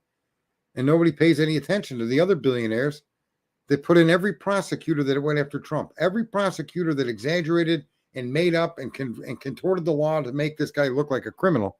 Every one of them have been put in there by George Soros and other billionaires. They're literally tearing our justice system apart, the Democratic Party, by putting in these kinds of people. The Democratic Party is not the Democratic Party that people think. When you hear the word Democratic Party, what do you think? Clinton? You think JFK? Who comes to mind? That's not the Democratic Party. The Republican Party is no better. The people in our party, look what they're doing to this guy Getz. Our Congress has spent $17 million to settle inappropriate behavior claims with workers, interns, and others, right? It's not a matter of trusting. It's a matter of we've been habitually conditioned to do this. And let me just say, Grant, when you come out here on the internet, you get the same thing on this internet that you get from those people at the mainstream media. I don't care what people think about Dan Bongino or all of these other people on the right. They're there to keep stirring the pot, stirring the shit. Look at them and look at them and look at them and look at them. And none of these people are out here offering solutions. None of these people are trying to be critical thinkers and find a way to get everybody to see what each side is seeing so that you can say, okay, I see why you view things that way. I get it, and I can respect it. I have a difference of opinion. This is my view of it. And then move on. There's always nobody's looking for that. Well, no, you do make comments, and I'm reading this, and I agree with most of what you're saying. I'm just putting a little different twist on it. I mean, that's, and I'm not picking on you. I don't feel that way, or I'll have to give you a blue star, and then you and Carl are going to have to split the 5.63 billion moron trophy.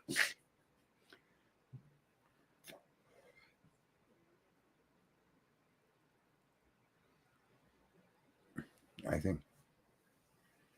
No, I don't think they're trying to educate much. What they're trying to do is they keep calling out the atrocities and the bullshit of the other side, Hondo or Houndlover. And then the other side puts up a new story. They bring this up about Biden, or they bring this one up about this one or that one. And then they all start bickering back and forth. They create new headlines amongst themselves, and we're caught in the middle of it. And I'm tired of headlines, like the headline against Brian Koberger. Brian Koberger suspect in a criminal case a year earlier. Brian Koberger a suspect in a case similar to Idaho4. And then, does the news media at the very end of the video, if you actually have time to listen to it, show you that it has nothing to do with nothing? The end of their video shows they shouldn't even have printed the story, right? That's the truth of the story, is they should never but they do print it so that we could quabble back and forth about it. They need to make a headline every day about something, somebody, somewhere. And here's what I'm showing you is none of that matters. Unless some factual documentation has shown that Brian Koberger was investigated in September 2021, then it's nonsense. And in fact, even the police have confirmed that he wasn't investigated during that time. That case was brought up after he was arrested, and they compared what happened in Idaho to what happened there, and there are some similarities. But the big glaring difference is the guy is 5'10" to 6 foot, and the alleged accused attacker over there was 5'3" to 5'5". And I'm telling you that 6-inch difference in the transition from the living area to the floor for her bedroom, to the floor that leads to the staircase, to the floor that walks out into the kitchen, that whole floor is 6 inches lower than the living area. Therefore, as far as I can suggest, making that person that may have been 5'5", according to one description they gave, right? Making that person 5'11" from her vantage point. Meaning her statement 5'10" to 6 foot tall, bingo, right in the middle, right? So, here's the thing is, I'm glad that case was brought up. Does it have anything to do with the Idaho4? No, I can't say that there's any evidence that it does, but I can point, like I am pointing to the floors. The difference in floors, the height from her view would have been 5'10", 5'11", 6 foot. And in fact, the perpetrator standing there, if it were Brian, he would have been 6'6". And any woman that's 5'9" to 5'10" would have to look up to a man that's 6'6". Okay, you're going to look up to catch their eyes, and she would have known how tall he was. 6'6" fills a doorway, folks. Right? How many inches is 6'6"? A lot. 60. What is it? 78 inches. Go measure the height of a doorway. Doors are 80 inches tall, folks. 80 inches tall. A man 6'6" walking through a doorway will pay some heedance to the doorway. He may tip down a little bit. You also saw the video that I played on this stream the other day, a week or so ago, where Zaina walks from the kitchen, takes one step into the hallway, and her next step puts her in the living area. And you could see from the staircase behind her that her shoulder lines up with the third step from the top as she walks from the kitchen, makes the step in the hallway, and then steps up. And once she steps up, her shoulder goes above the step, the top step behind her. So my argument about that step is solid. It's sound. There's actual footage. You can see that it exists. There's actual footage that shows the kind of transition and height that people experience as they cross it into it. And therefore, it makes, in my opinion, you should be putting more emphasis on looking for that 5'5" perpetrator that didn't hurt anybody, but obviously breaking and entering, unlawful entry with the intent to do harm because they came in with a knife and a ski mask. That's a serious fucking crime. The fact that he was scared away is even worse. Nobody was caught. Nobody was charged. So, that's terrifying. And it's likely somebody and with the same kind of potential victims, right? He had to transition stairs to get out. Yeah, I don't know. That to me, that case is a lot more to me that would stress me out as far as a potential another suspect. That case to me fits that particular profile. That girl kicked him in the stomach, right? So, and because of the ski mask, she couldn't say boy or girl, but that's fair. That's a fair analysis of what you experienced in a dark room at night, right? And she saw enough because maybe light was coming in from the windows or something, or the backdrop of the hallway, but she saw enough to know this person wasn't playing, and neither am I. So thank God she had that window of opportunity and took advantage of it. Kudos to her. Thank God. Right. It might be a fraternity row, but here's the problem. There's no evidence to support that. The only evidence we have is alleging Brian Koberger is the perpetrator and sole perpetrator. And all the evidence that they've produced and used to convince the public that, in fact, that's a fact, all the evidence they've used so far has been debunked. That's just insane. That's just insane. And then to tell me the PCA, we're working off of the indictment. Well, the indictment has got to be based off the PCA, right? 2 days after the event in Pullman. Now, what was that? Heather said in a yard in the 800 block. Okay, so on October 21st in Moscow, someone found a hunting knife in a yard in the 800 block of Meadow Street, which was only 2 days after that event in Pullman. That crime wasn't done by one person. I would be interested in who is linked to both locations, right? I mean, you see, I don't have the capacity to investigate, and I won't even try to investigate. I'm not, and again, my connection to the two crimes is based on observations of what we know from the first crime and what we know about Idaho4. That's it. There's no, it's just, I'm putting together things that exist.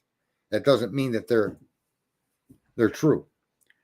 But I'm not creating a whole new location or a whole new whatever. I'm sticking to the house. I'm sticking to the layout of the house. I'm sticking to the variances in the floor height. And I'm suggesting somebody shorter, which I suggested a long time ago. So this isn't new. I never knew about this case. But had I known about this case, I've been saying this the whole time. You have to account for the height of the floor difference from where he was walking towards her. And that 6 foot tall man walking towards her would look 6'6" as far as she could tell. He'd have been much taller from her point of view.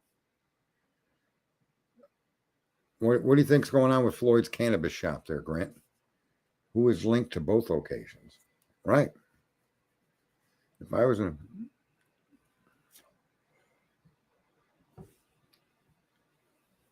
I'd be very interested in that place in Pullman and where that girl had that happen to her. I would absolutely be. I would be so focused on that it wouldn't even be funny.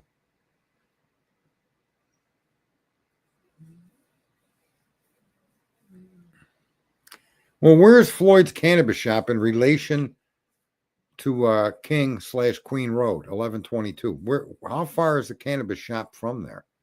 Isn't that kind of closer to Washington? This cannabis shop?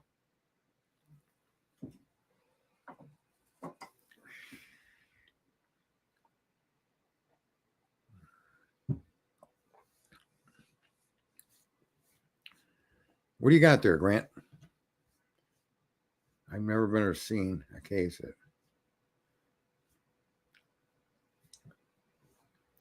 it's south and then west would be okay. She has a post about it. Is it any relation to the crime? Or is this Floyd's? I'm going to tell you what I think Floyd's is. If anything, it's southwest. So it's south of the house, which would be towards the bottom of the map if you're looking at the house. Wait. South on that map, which way is south? Which way is the backyard north? Is the backyard south? Which way is south on that house?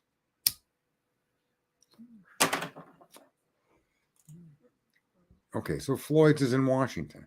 Yeah, so that's what I mean. It's far enough away. And this is what I'm asking is it likely that Ann is so festered upon Floyd's because that's the image that they use to identify the Elantra, 14 to 16. She's not telling us that's what it is, but I've always come to that thought that that's what the Floyd's is in Washington. That's why I'm asking where it was. Is that the image that they depended on to define a 14 to 16 Elantra?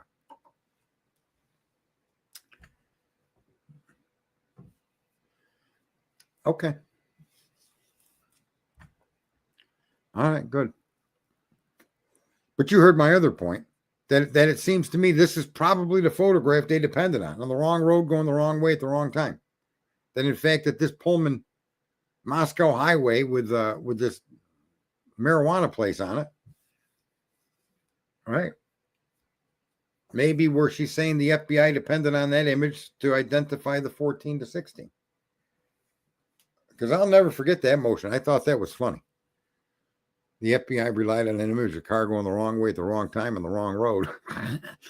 That motion, when she filed that, was just off the hook. That's what the cops gave us as part of this. Right. Right. But that motion she filed made me laugh my ass off. I remember it, and it pissed me off that there's another guy out there that says, well, how do we know he didn't make a U-turn? Well, motherfucker, there's no accusation the guy made a U-turn. They describe all of these routes he took, and not in one statement do they make that he did a U-turn. I mean, and if he's on the wrong road going the wrong way at the wrong time, what good is a U-turn going to do him? I hate when people add things into a narrative that don't belong. They don't belong because there's no documentation that it belongs. They made a fucking U-turn. Jesus Christ. There's TikTok with the fucking tunnels under the house. You know it's true. You know it's real. You know my investigation. I won't quit. That guy couldn't find both of his hands in a mirrored, well-lit room. He couldn't find his ass with both of his hands in a well-lit room surrounded by mirrors. But he's going to solve the Koberger case. There you go. I'm numbed by it. And then poor Daniel, maybe I feel a little bad for the guy, but he was on the media twice, and the last time he was on the media, they handed him his ass and sent him out the door, telling him don't question us anymore. And then I think he interpreted what happened on that day as maybe if I agree with them, they'll bring me back. I don't know what he thought. I in a way that he allowed himself to be manipulated like that. And I look I'm guilty of the same thing. In all fairness, Daniel, I hung out with that guy, Rory, who then became somehow connected to this Paramount Plus. Thankfully, the only blurb you got from me was me being an asshole towards Dot. That's the only blurb they used. They should have used all my blurbs. They should have called and asked me, because my blurbs are good, right? Couldn't find your own ass in a well-lit, mirrored room is a good one.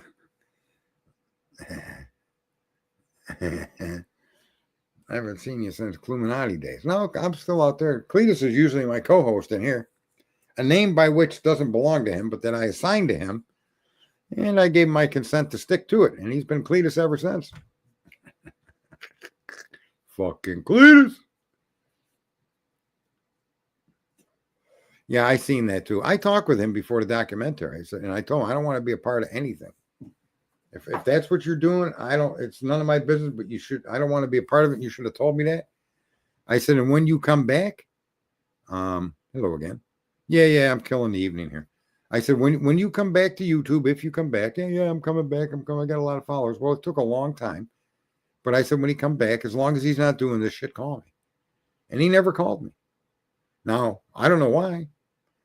I can say the simple answer is he's still doing that Paramount stuff, right? Because it wasn't long after he came by, even that WSU mom, that lunatic, Kim. I don't even care if what she's telling us is true or not. She makes it all about herself and how she's only concerned about the kids. And it's like, Jesus, bitch, shut the fuck up. There's a much better place for your mouth, and it ain't with words coming out of it. Okay, honey? Just keep that in mind. That's true in some cases, ladies. You know it. But that broad don't shut the fuck up, and it's always all about her. Dot wouldn't shut the fuck up, and it was always about her. People that make everything about themselves, right, and inject themselves into this case, those are the bullshitters. Those are the ones you need to get rid of, right? Those you immediately need to get rid of them people. Same thing with that Linda Lane footage. I don't know if that Linda Lane footage is going to have anything to do with this case's trial. I suspect not. I suspect what's going to be part of the trial is the image from the video that the FBI depended upon to classify the vehicle as an 11 to 13. That's going to matter, right?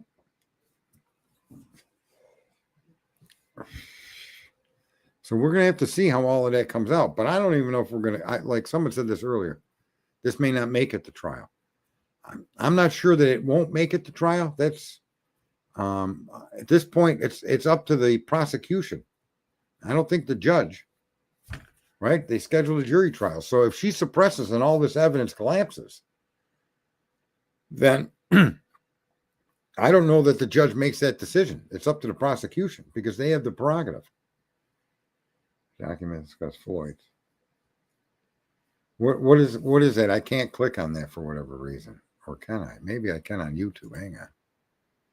Oh, shit. My YouTube has been fucking... All right, there you go. I can click on it from YouTube. I've been watching from StreamYard. Oh, man. All right.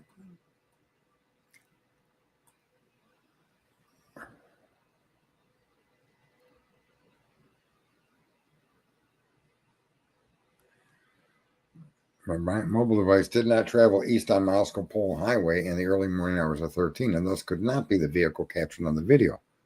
There you go. There you go.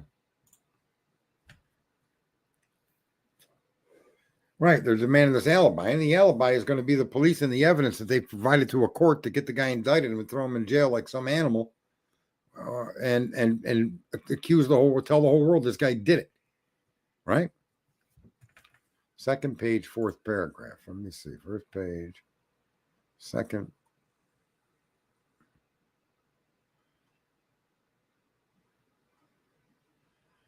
I don't know what you're getting to here. Some training stuff in here.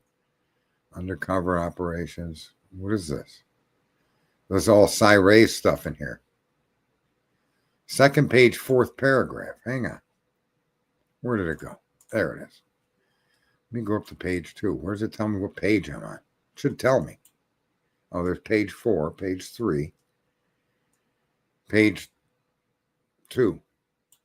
Additional information as to Koberger's whereabouts, including additional analysis by Ms. Roy, provided once the state provides discovery requested and now subject to an upcoming motion to compel.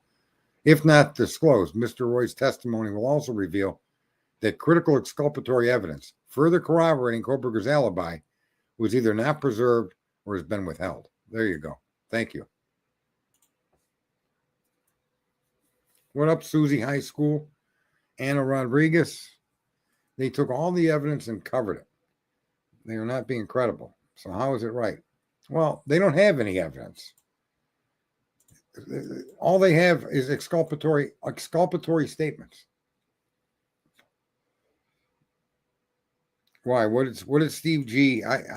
He's a grieving father that just wants to choke the living shit out of who did this, and I'm on his page. So I really don't take what the parents say with anything more than grieving.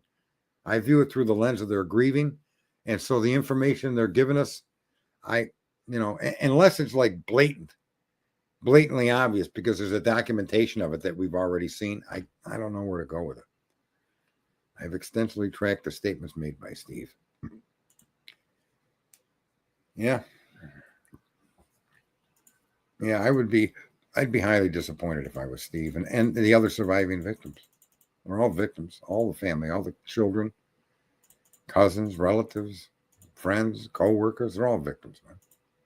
This is horrific what happened. And look, I can't say it enough. I don't know that he didn't do it. I don't know that he did do it. All I can surmise is based on the data that we've seen, based on direct testimony from those that prepared the accusation, that they weren't prepared to explain the accusation. They have no way to support their argument that Koberger was at that house. And you can't rely upon the DNA, folks. You can't even rely upon the genealogical stuff, because the genealogical stuff had nothing to do with identifying Koberger directly. And the DNA comparison between his personal DNA and their sample only occurred after a warrant was issued. Right? So they, if this connection is accurate, they never made that comparison through investigative purposes. They should have asked for that warrant to get his DNA. You can do that without arresting people. I was telling you guys about another case. The guy killed his ex-wife and then took her away in his truck.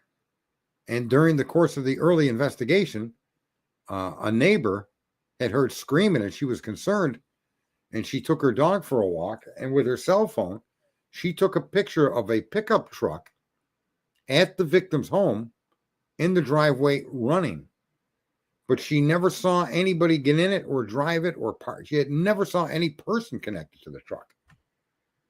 But the truck that she captured an image of was, in fact, her ex-husband's truck. And so in trying to solve this crime and get evidence to charge this individual, they were left with the only option on the table, which was to get a warrant to seize the truck and then do a forensic analysis on the truck. And the basis for that warrant, folks, was because the truck was seen in the fucking driveway and the woman took a picture of it. That gave them the right to seize that truck. That truck produced DNA of the victim. That truck helped produce a conviction of the ex-husband and put him in jail forever where he belongs, a fucking scumbag. Right? So there's a process that needs to be followed. And we, as the citizens of a fucking great country, America, are really handicapping ourselves by allowing the officials to make these statements and take these actions and do these things. I don't want to see a Department of Justice with a 99.9% conviction rate. That shit don't make no sense, bro. It just doesn't.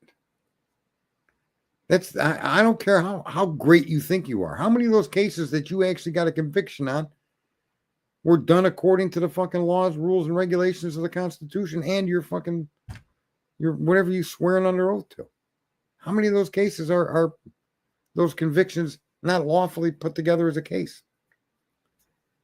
That we need to be concerned with that.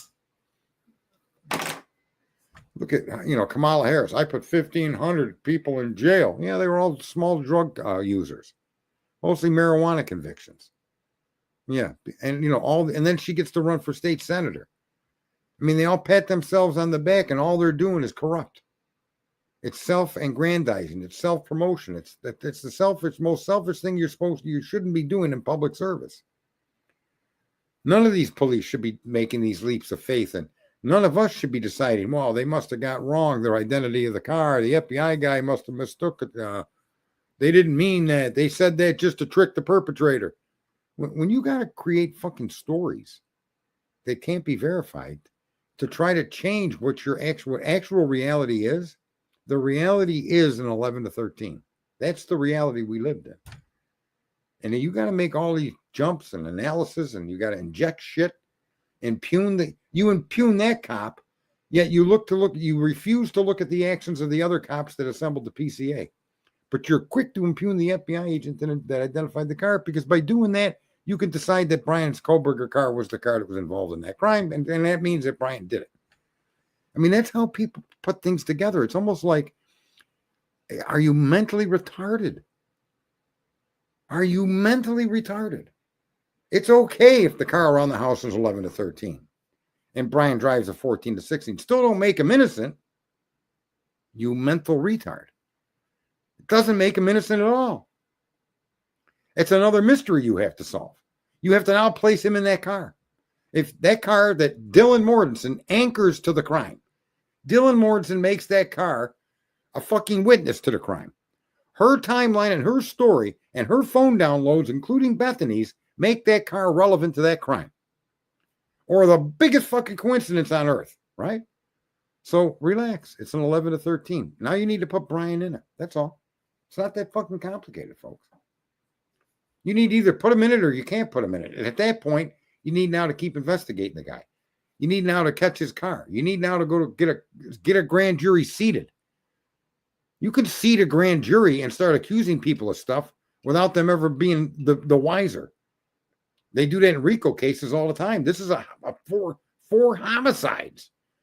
And Bill Thompson could have immediately put together a grand jury, and the police and their investigative results be brought right to the grand jury, and the grand jury could indict you. Period. End of story. And that indictment is then used to arrest you. That's how grand juries generally work. They have public grand juries. The prosecutor comes in, makes his case against Joe Blow, who's in lockup right now. Sure, that happens all the time. But there's another aspect of the grand jury that's a very powerful tool. And he did say he had a secret grand jury, but did he set the secret grand jury up in January? I don't think he did. I don't think he did. Because he issued warrants immediately after the arrest. The arrest wasn't issued by a grand jury. Right? There wasn't an indictment presented to Brian Kohlberger for his arrest. It was a probable cause affidavit that got his arrest. What is that? Literally what it takes to place the mind. Hang on a second. I got to go to YouTube again. Where are we? Let's see what this is. Heather's always got some good stuff. I got to say that. I do like some of the shit she puts forward. Is this just a, what is this? Robot playing tic-tac-toe. This must be an ad. It better be an ad or I'm going to be a little upset. I don't want to get into all this stuff here with, why are we watching this? Oh yeah, the robot one. I get what you're showing. The robot was thinking out of the damn box. Is that what you were showing? That's some crazy shit, man. Watch, folks. Hang on. This is what people are doing every day, man. Wait, no. Present. Share screen. Here. She's so right. This is what most of these creators are doing out here. Hang on. X. Oh. X. Oh. X. Oh. Drunk turkey. There you are. All you other creators. Look at that. You've solved the crime, Drip Drop. Oh, man. That's too funny. I got to get rid of that, but that shit is funny. But you're right. That's exactly what people are doing. Rather than look at the facts and weigh the facts against what can support the fact. Okay? I've never seen anybody come out in the motion and say Brian Koberger never turned off his phone. They're not arguing that. They're not arguing he was even out that night. They're going along with that. But when does that mean you as an American citizen should be these little nuances of things you did? All of a sudden you're the grand fucking poobah of a multiple homicide that happened based on their own time fucking records between 4 and 4:20 a.m.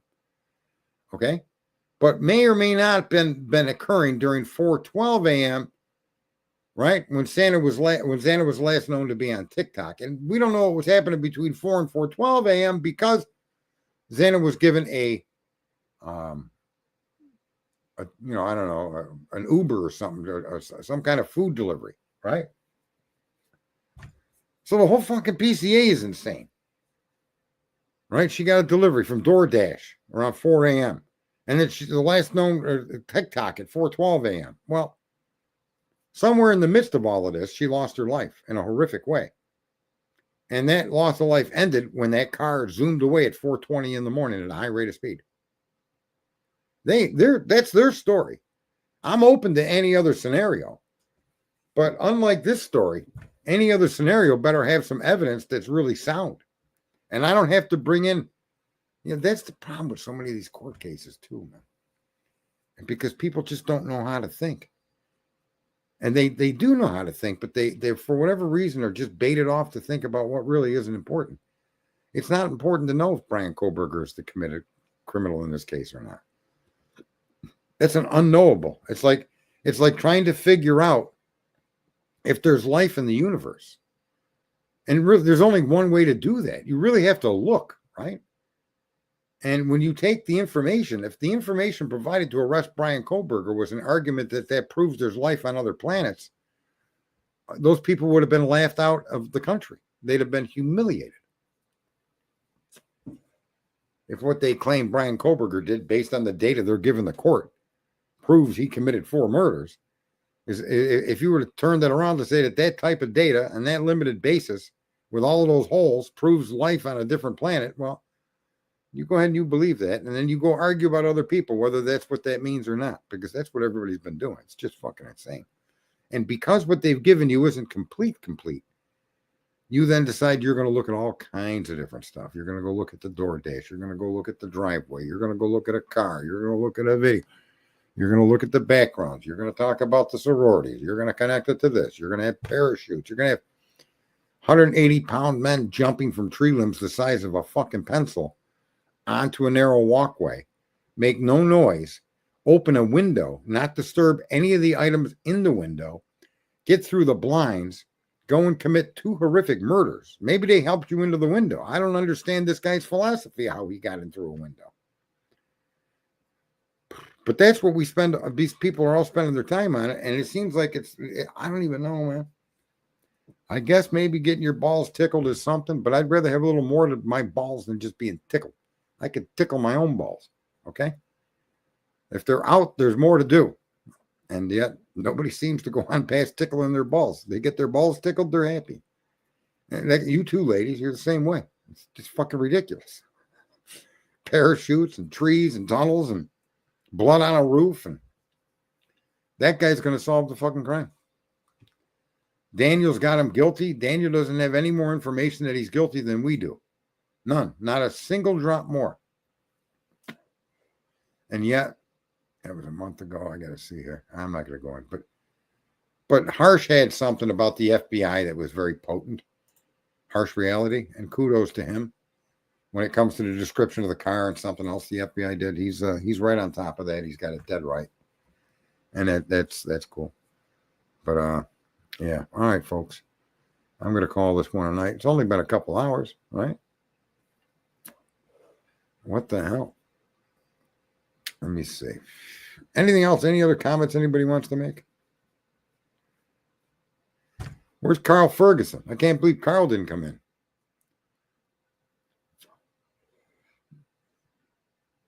I watch it, Susie. You freak. That's it. Paragliding into the house. But he came up. I don't know why. I must have subscribed to him a long time ago, but all of a sudden he just came up out of nowhere in my YouTube feed. And I was like, what does this fucking pinhead have to say? And, I don't know, man.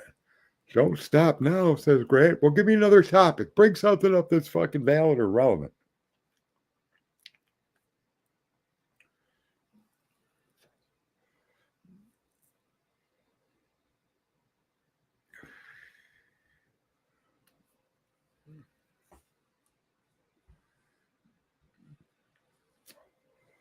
Definitely a freak, but not like that, Laugh Out Loud.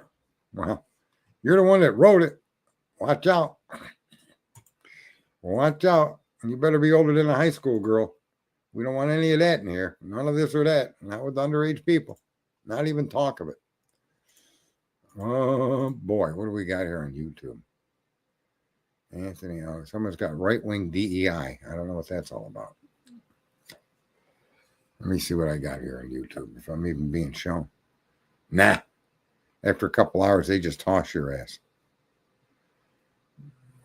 Unreal. That's politics for you. That's another topic. It just ever fight for people with a knife sheath in your hand? Yeah, that's another cute one. The knife sheath was left behind.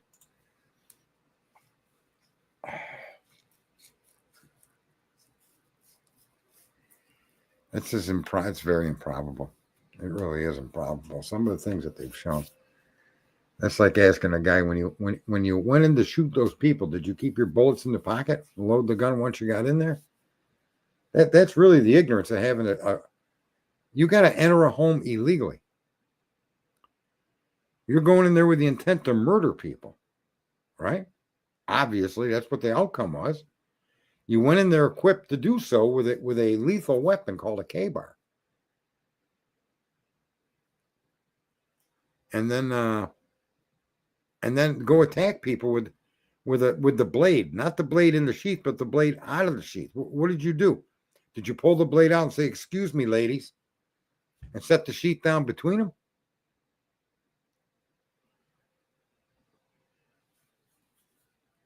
Or was it you that brought out the interesting Dylan vid this week?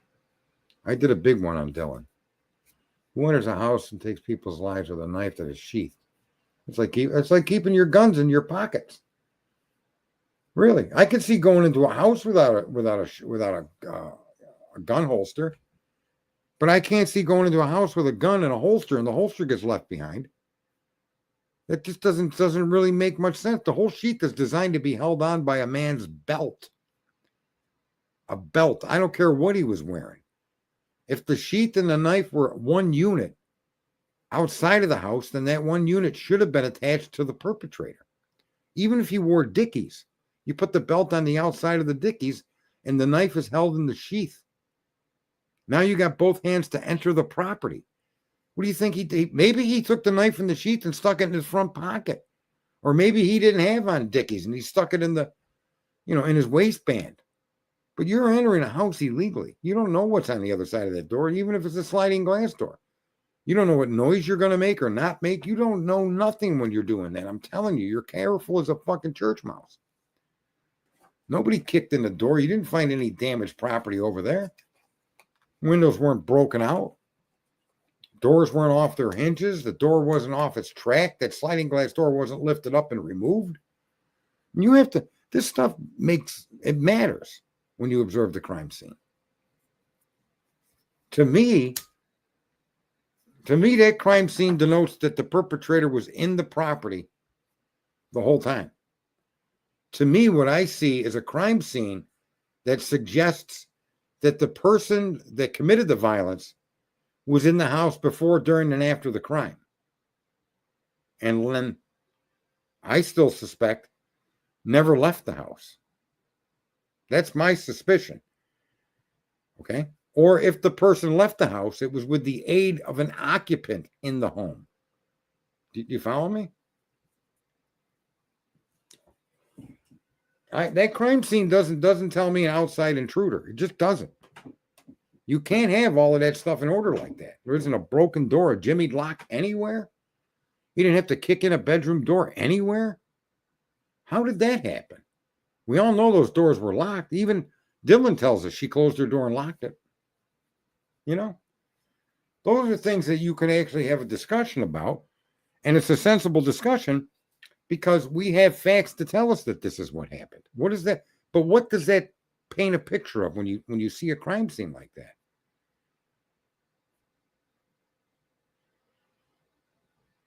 Well, even if you didn't clear the first room, that door was closed when you came upon it and you made the right and you went up those stairs.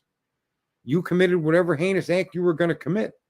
And then you went down those same stairs and crossed beyond that doorway and went into the living area and down a hallway into another room and did the most horrific thing to those two occupants. And then you walked back out, came across the living area when a 5'10" blonde is gazing out the doorway at you and you didn't see her or the door open.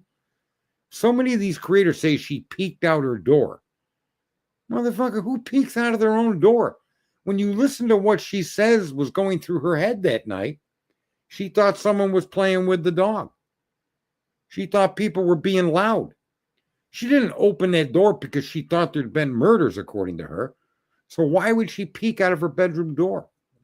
She's a 5'10" fucking 19-year-old girl flopping around with her big feet. You really think she peeked out of the... I mean, when you have to add that nuance to what's clearly not in the document. She said she opened her door and looked out and witnessed a man walking towards her. She didn't say she peeked out her door. Peeking out the door would be stated by the person that peeked, okay? I mean, have you ever peeked on somebody before and got caught? All right. I mean, so that's another thing. This is an example. I'm giving you a lot of examples of how a lot of us, it's not just the creators, it's also the viewers. We hear these things and we just accept them. And they, because we don't know what she really did other than what she said. But if you take what she said as fact and leave it at that until such a time as the fact is then modified, erased, or removed because another piece of information does that, a verifiable, unquestionable piece of information. And there's none of that in this case. 8 hours between the commission of this crime from 4:30 a.m. until 11:58 a.m., right? So we'll call that noon. 6, 5 is 7. And the crime happened at 4. That's fucking 8 o'clock, 8 hours, right? Listen, and the fact that she lived in the house and these were all her roommates and they were all out for the night, why would she be? That's the thing. I don't even want to talk about it. I brought up somebody said in the chat, the peeking of the door is not relevant. It's not accurate. It has no place in this discussion, right? We can all share that and say, okay. We know she didn't call the police until 11:58 the next morning. And as far as we know, it wasn't her. It was somebody using one of the surviving roommates' phones. Okay? We don't know whose. So that's all we know. We've heard other things, but there's been no documentation of the locations of the body. There's been no autopsy information released. There's been a lot of things that would help us understand this, and maybe even a lot of things that would convict Koberger, and there would be striking fucking pieces of evidence that show he was there. If any of that did exist, I suspect we'd have heard of it, and I suspect that would be part of what she's trying to just get. What's that word again with the S? Suppress. That's it. She would also be trying to get that evidence suppressed. People think the PCA was the best written PCA I ever read. Well, it's probably because you've heard somebody say that and you've never really looked at many PCAs. For one. For two, you don't understand law in America and your constitutional limits the government has to stick to. And there's certain policies, procedures, and things they need to do in order to even charge you with a crime. They have to have information that makes the likelihood of you committing that crime overwhelming. And they could be wrong. They could do further investigation and find out that, wow, we were looking at the wrong guy. That happens, and I'm perfectly okay with that. Look, I sued him once. I'll give you an example, folks. I'll use the one that's probably the easiest one to share. I was going through a divorce, and as I left the courthouse, a police officer, guy couldn't have been more than 25, 20, young guy. He looked like he was 18, but some 25, 26. He comes up to me, asks me if I'm so-and-so, and I said, no, I'm not. And I continued to walk, and he said, excuse me. I said, yeah. He said, I'm here to arrest you. I said, but that isn't me. That's my stepbrother. And he just stepped. He looks at me and goes, what? I go, that's my stepbrother. I said, if you look, if you got to have records of who you're looking for. What is this for? And he told me. Apparently my stepbrother was stalking some fucking girl, pled guilty to it, and then never came back for the sentencing, which would have been 30 days in jail and a year or two of probation. But he never showed up for that aspect of it. He fled the state. Anyway, so they for whatever reason interpret me as being him. Obviously, we have two different first names. We have the same last name. But anyway, so I get arrested for this, and I have to go down to another township where the crime occurred. I'm cuffed. I'm put in the car. I'm brought. I'm put in a cell, and I'm waiting to be arraigned on the charges that I absconded on, according to them. And we got into court, and my attorney was a divorce attorney. And he stood up and he started talking, and I said, listen, dude, you need to sit down and be quiet. I said, you do divorces. You don't do criminal. Just let me take care of this. I stood up and I said, Your Honor, I said, with all due respect to the court, the individual named in that warrant is a stepbrother, not me. And it would be unlikely for that warrant not to have some supporting information as to who that person is. In other words, how tall is he? How much does he weigh? A notice of his huge tattoos. He's got tattoos that go from his wrist all the way up to his elbow on both arms. Literally the most beautiful tattoos of panthers that you've ever seen. They look like a silk fucking painting. They were the most awesome tattoos ever. And this is on his forearms, as well as many other tattoos on his body. He's taller than me. He's 6 foot tall. I'm 5'9.5". And she just looked at me and she said, call the bailiff in. Call the lieutenant in. Because all they had was a warrant, but they also had a fingerprint card. Okay? She heard after I told her this. And she called in the lieutenant. The lieutenant comes in. This guy's got to be, the cop that arrested me looked like he was 16, 17. The lieutenant walked in. He looked like he joined Earth when dirt was formed. This guy had more age wrinkles, and he was so old that I don't even know how he still could wear a uniform. The uniform was bowing him over. Okay? This dude was old. Way old. Hunched over. Got to be 6'4", 6'5", big dude.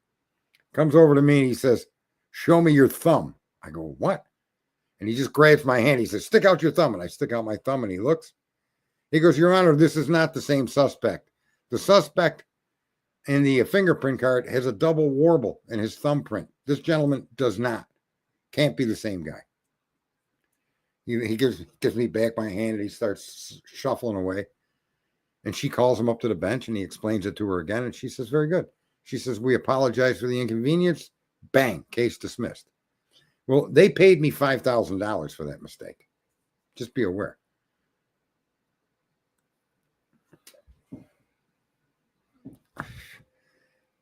They can do a lot of things, folks. But the question has always got to be from us to them. Did they do this in a professional, correct manner? Are the conclusions they're presenting to us honest conclusions that are supportable by video, eyewitness, substantial evidence, fingerprints, something, a known item that belongs to them, their license plate, something. You always want to have something solid to connect somebody to a crime. Is there instances where circumstantial evidence is enough? Yeah. But again, it's got to be good circumstantial evidence. There was a case I looked at where an ex-husband, again, these fucking ex-husbands, man, they get obsessed with their ex-wives. I don't know what the deal is. Anyway, came to the girl's house, brought flowers, started walking up towards her rather rapidly. She had bought a handgun to defend herself. She pulled the handgun out and sadly didn't discharge it upon immediately presenting it. And just for those of you that may not know, I'm sure you do, but if you display your gun and point it at a person, you must pull the trigger or don't pull it out. You must pull the trigger. That's the catch-22 with a handgun. If you pull it out to defend yourself, it needs to be discharged. You don't just pull that fucking gun out and just show it like that's enough. If you feel your life is in danger enough that you need to withdraw a firearm, then that means you're going to shoot that person. And sadly, this woman didn't do that. Maybe she wasn't trained to do that. And what happened was this was all caught on her private security cameras. And what happens is her backing up, trying to get away from him, and him proceeding towards her and grabbing her, give me the gun, put them out of the frame of the camera, and you hear a gun go off, and then you see him run away, get in his car and drive off. Now, that's enough circumstantial evidence to say that the struggle with the gun resulted in him shooting her in the head and killing her, right? Because clearly she didn't pull the gun to shoot herself. So you can make that leap based on that amount of circumstantial evidence. I mean, it's kind of fucking overwhelming. The gun didn't go off after you got in your car. It didn't go off when you got in your car. It went off just before you started to run to your car. While you were in a physical confrontation with your ex-wife who had a gun in her hand. You got that gun away from her and shot her in the head. I go with that. So circumstantial evidence does have its place. But where in the Koberger case is the circumstantial evidence strong enough to place him in that house?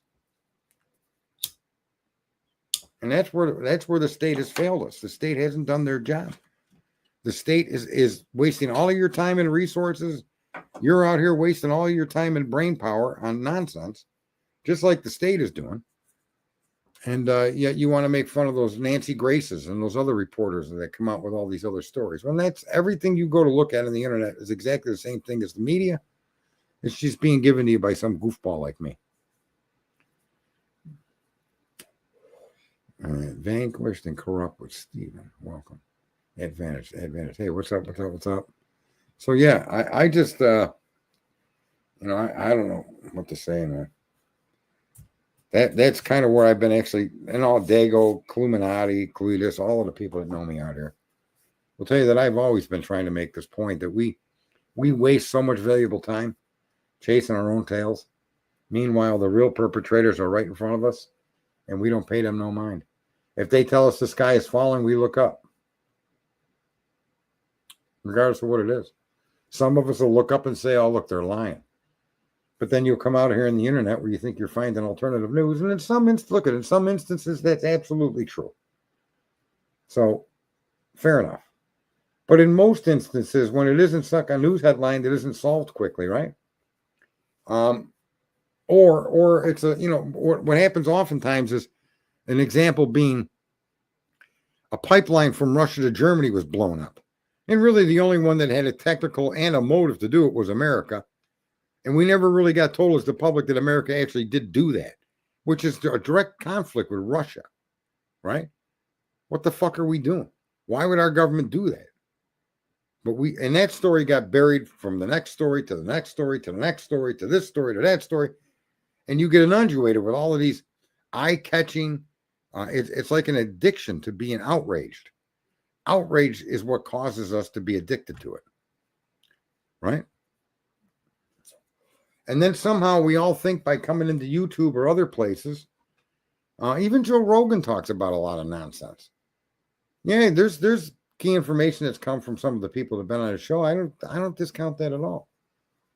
But then it's all the nonsense that gets talked about. You see something flying over New Jersey, automatically it proves that there's aliens.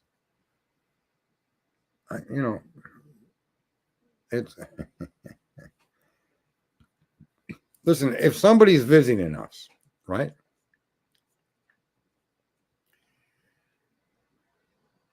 They're doing it by a way that we have yet to even try to conceive. Okay? If aliens are visiting us, their mode of motivation can't be, something that pushes you to extremely high speeds. Let me just say, you're not going to, light is 186,000, we'll say 223 miles per second. Okay, so let's just round that. Make this a nice round number. 180,000 miles per second, not per hour, per second. Do you know that at that speed, if you came in contact with the smallest microbe in the universe, your ship would instantly disintegrate and become as small or smaller than what you just ran into. There is no understanding on Earth of how to traverse those distances. Okay? There isn't. We haven't even gotten to that yet. We're funny enough, the best we can do is master fire.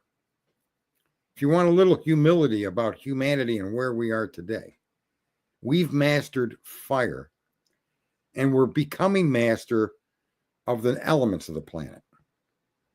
Okay? But basically, it all comes down to fire. Because without fire, all of these other elements would have been undiscoverable to us, or any practical use of these elements would be undiscoverable. And why is that? It's because fire produces the energy we need to explore and try to understand the things that we see and have. You need to smelt. You need to melt copper. You need electricity. You need to have a fire that boils water, and that steam then turns a blade. That blade turns a set of magnets surrounded by copper. And that rotating magnetic copper contraption is where electricity is born. Without fire, there wouldn't be electricity. And you can even go so far as to say, and you wouldn't be too far off the hook, that although nuclear fuel isn't burning, nuclear fuel is the same basis as fire, and that you're extracting the heat energy from it to boil water. Okay? Humankind has become the masters of fire.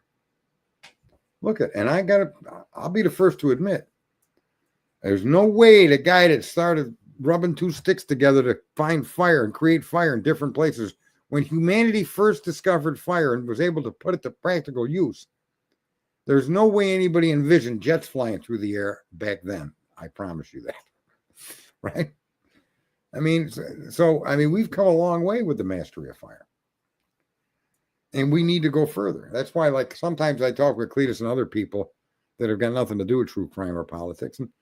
And I really believe the country needs to be electrified. That our transportation, it all needs to be electrified. All of that needs to be improved. All of that needs to be made possible. And you would be better for it. You wouldn't have any oil changes. You wouldn't have brake jobs. You wouldn't have transmission failures. You wouldn't have air cleaners. You wouldn't have, the maintenance on your vehicle gets reduced infinitely almost. Even brakes on an electric car last between 100 and 200,000 miles. Because just by letting off the throttle, you go into regenerative mode on the electric motors, and the electric motors will slow you down. Okay. So I really think humanity's next level or next step is to make sure that we can produce all the energy we want in an abundance that we cannot compare to and start electrifying everything. So that's all I got to say about that. It's 2:33 a.m. and 37 seconds. There's still 51 of you brain dead individuals still in here. But no Carl Ferguson. What happened to Carl Ferguson? He's always crying, I don't stream, I don't stream, I don't stream. Then I do stream, no Carl. I don't know. I might have to make him queen. Carl Ferguson, queen of the 5.6 through 3 billion morons. So anybody runs into Carl, tell him he's about to be nominated queen. A little demotion there. And no, that's not, I don't even know, like prejudice against women. Kings and queens, they have their place. Man. Spoiler alert. What's the spoiler alert? But at least you're here to talk about it. Those aliens drive by that camera 4 times first, but the craft is actually a 20 to 13. There you go. And he's going to eat shrooms now. Well, good luck with that, Clarkson. Be very careful. Jeremy Clarkson, very famous car guy. That's not a relation to you, is it? Are you related to Jeremy Clarkson there? Grant Clarkson?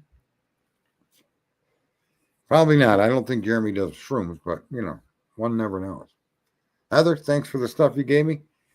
I am glad whoever showed up.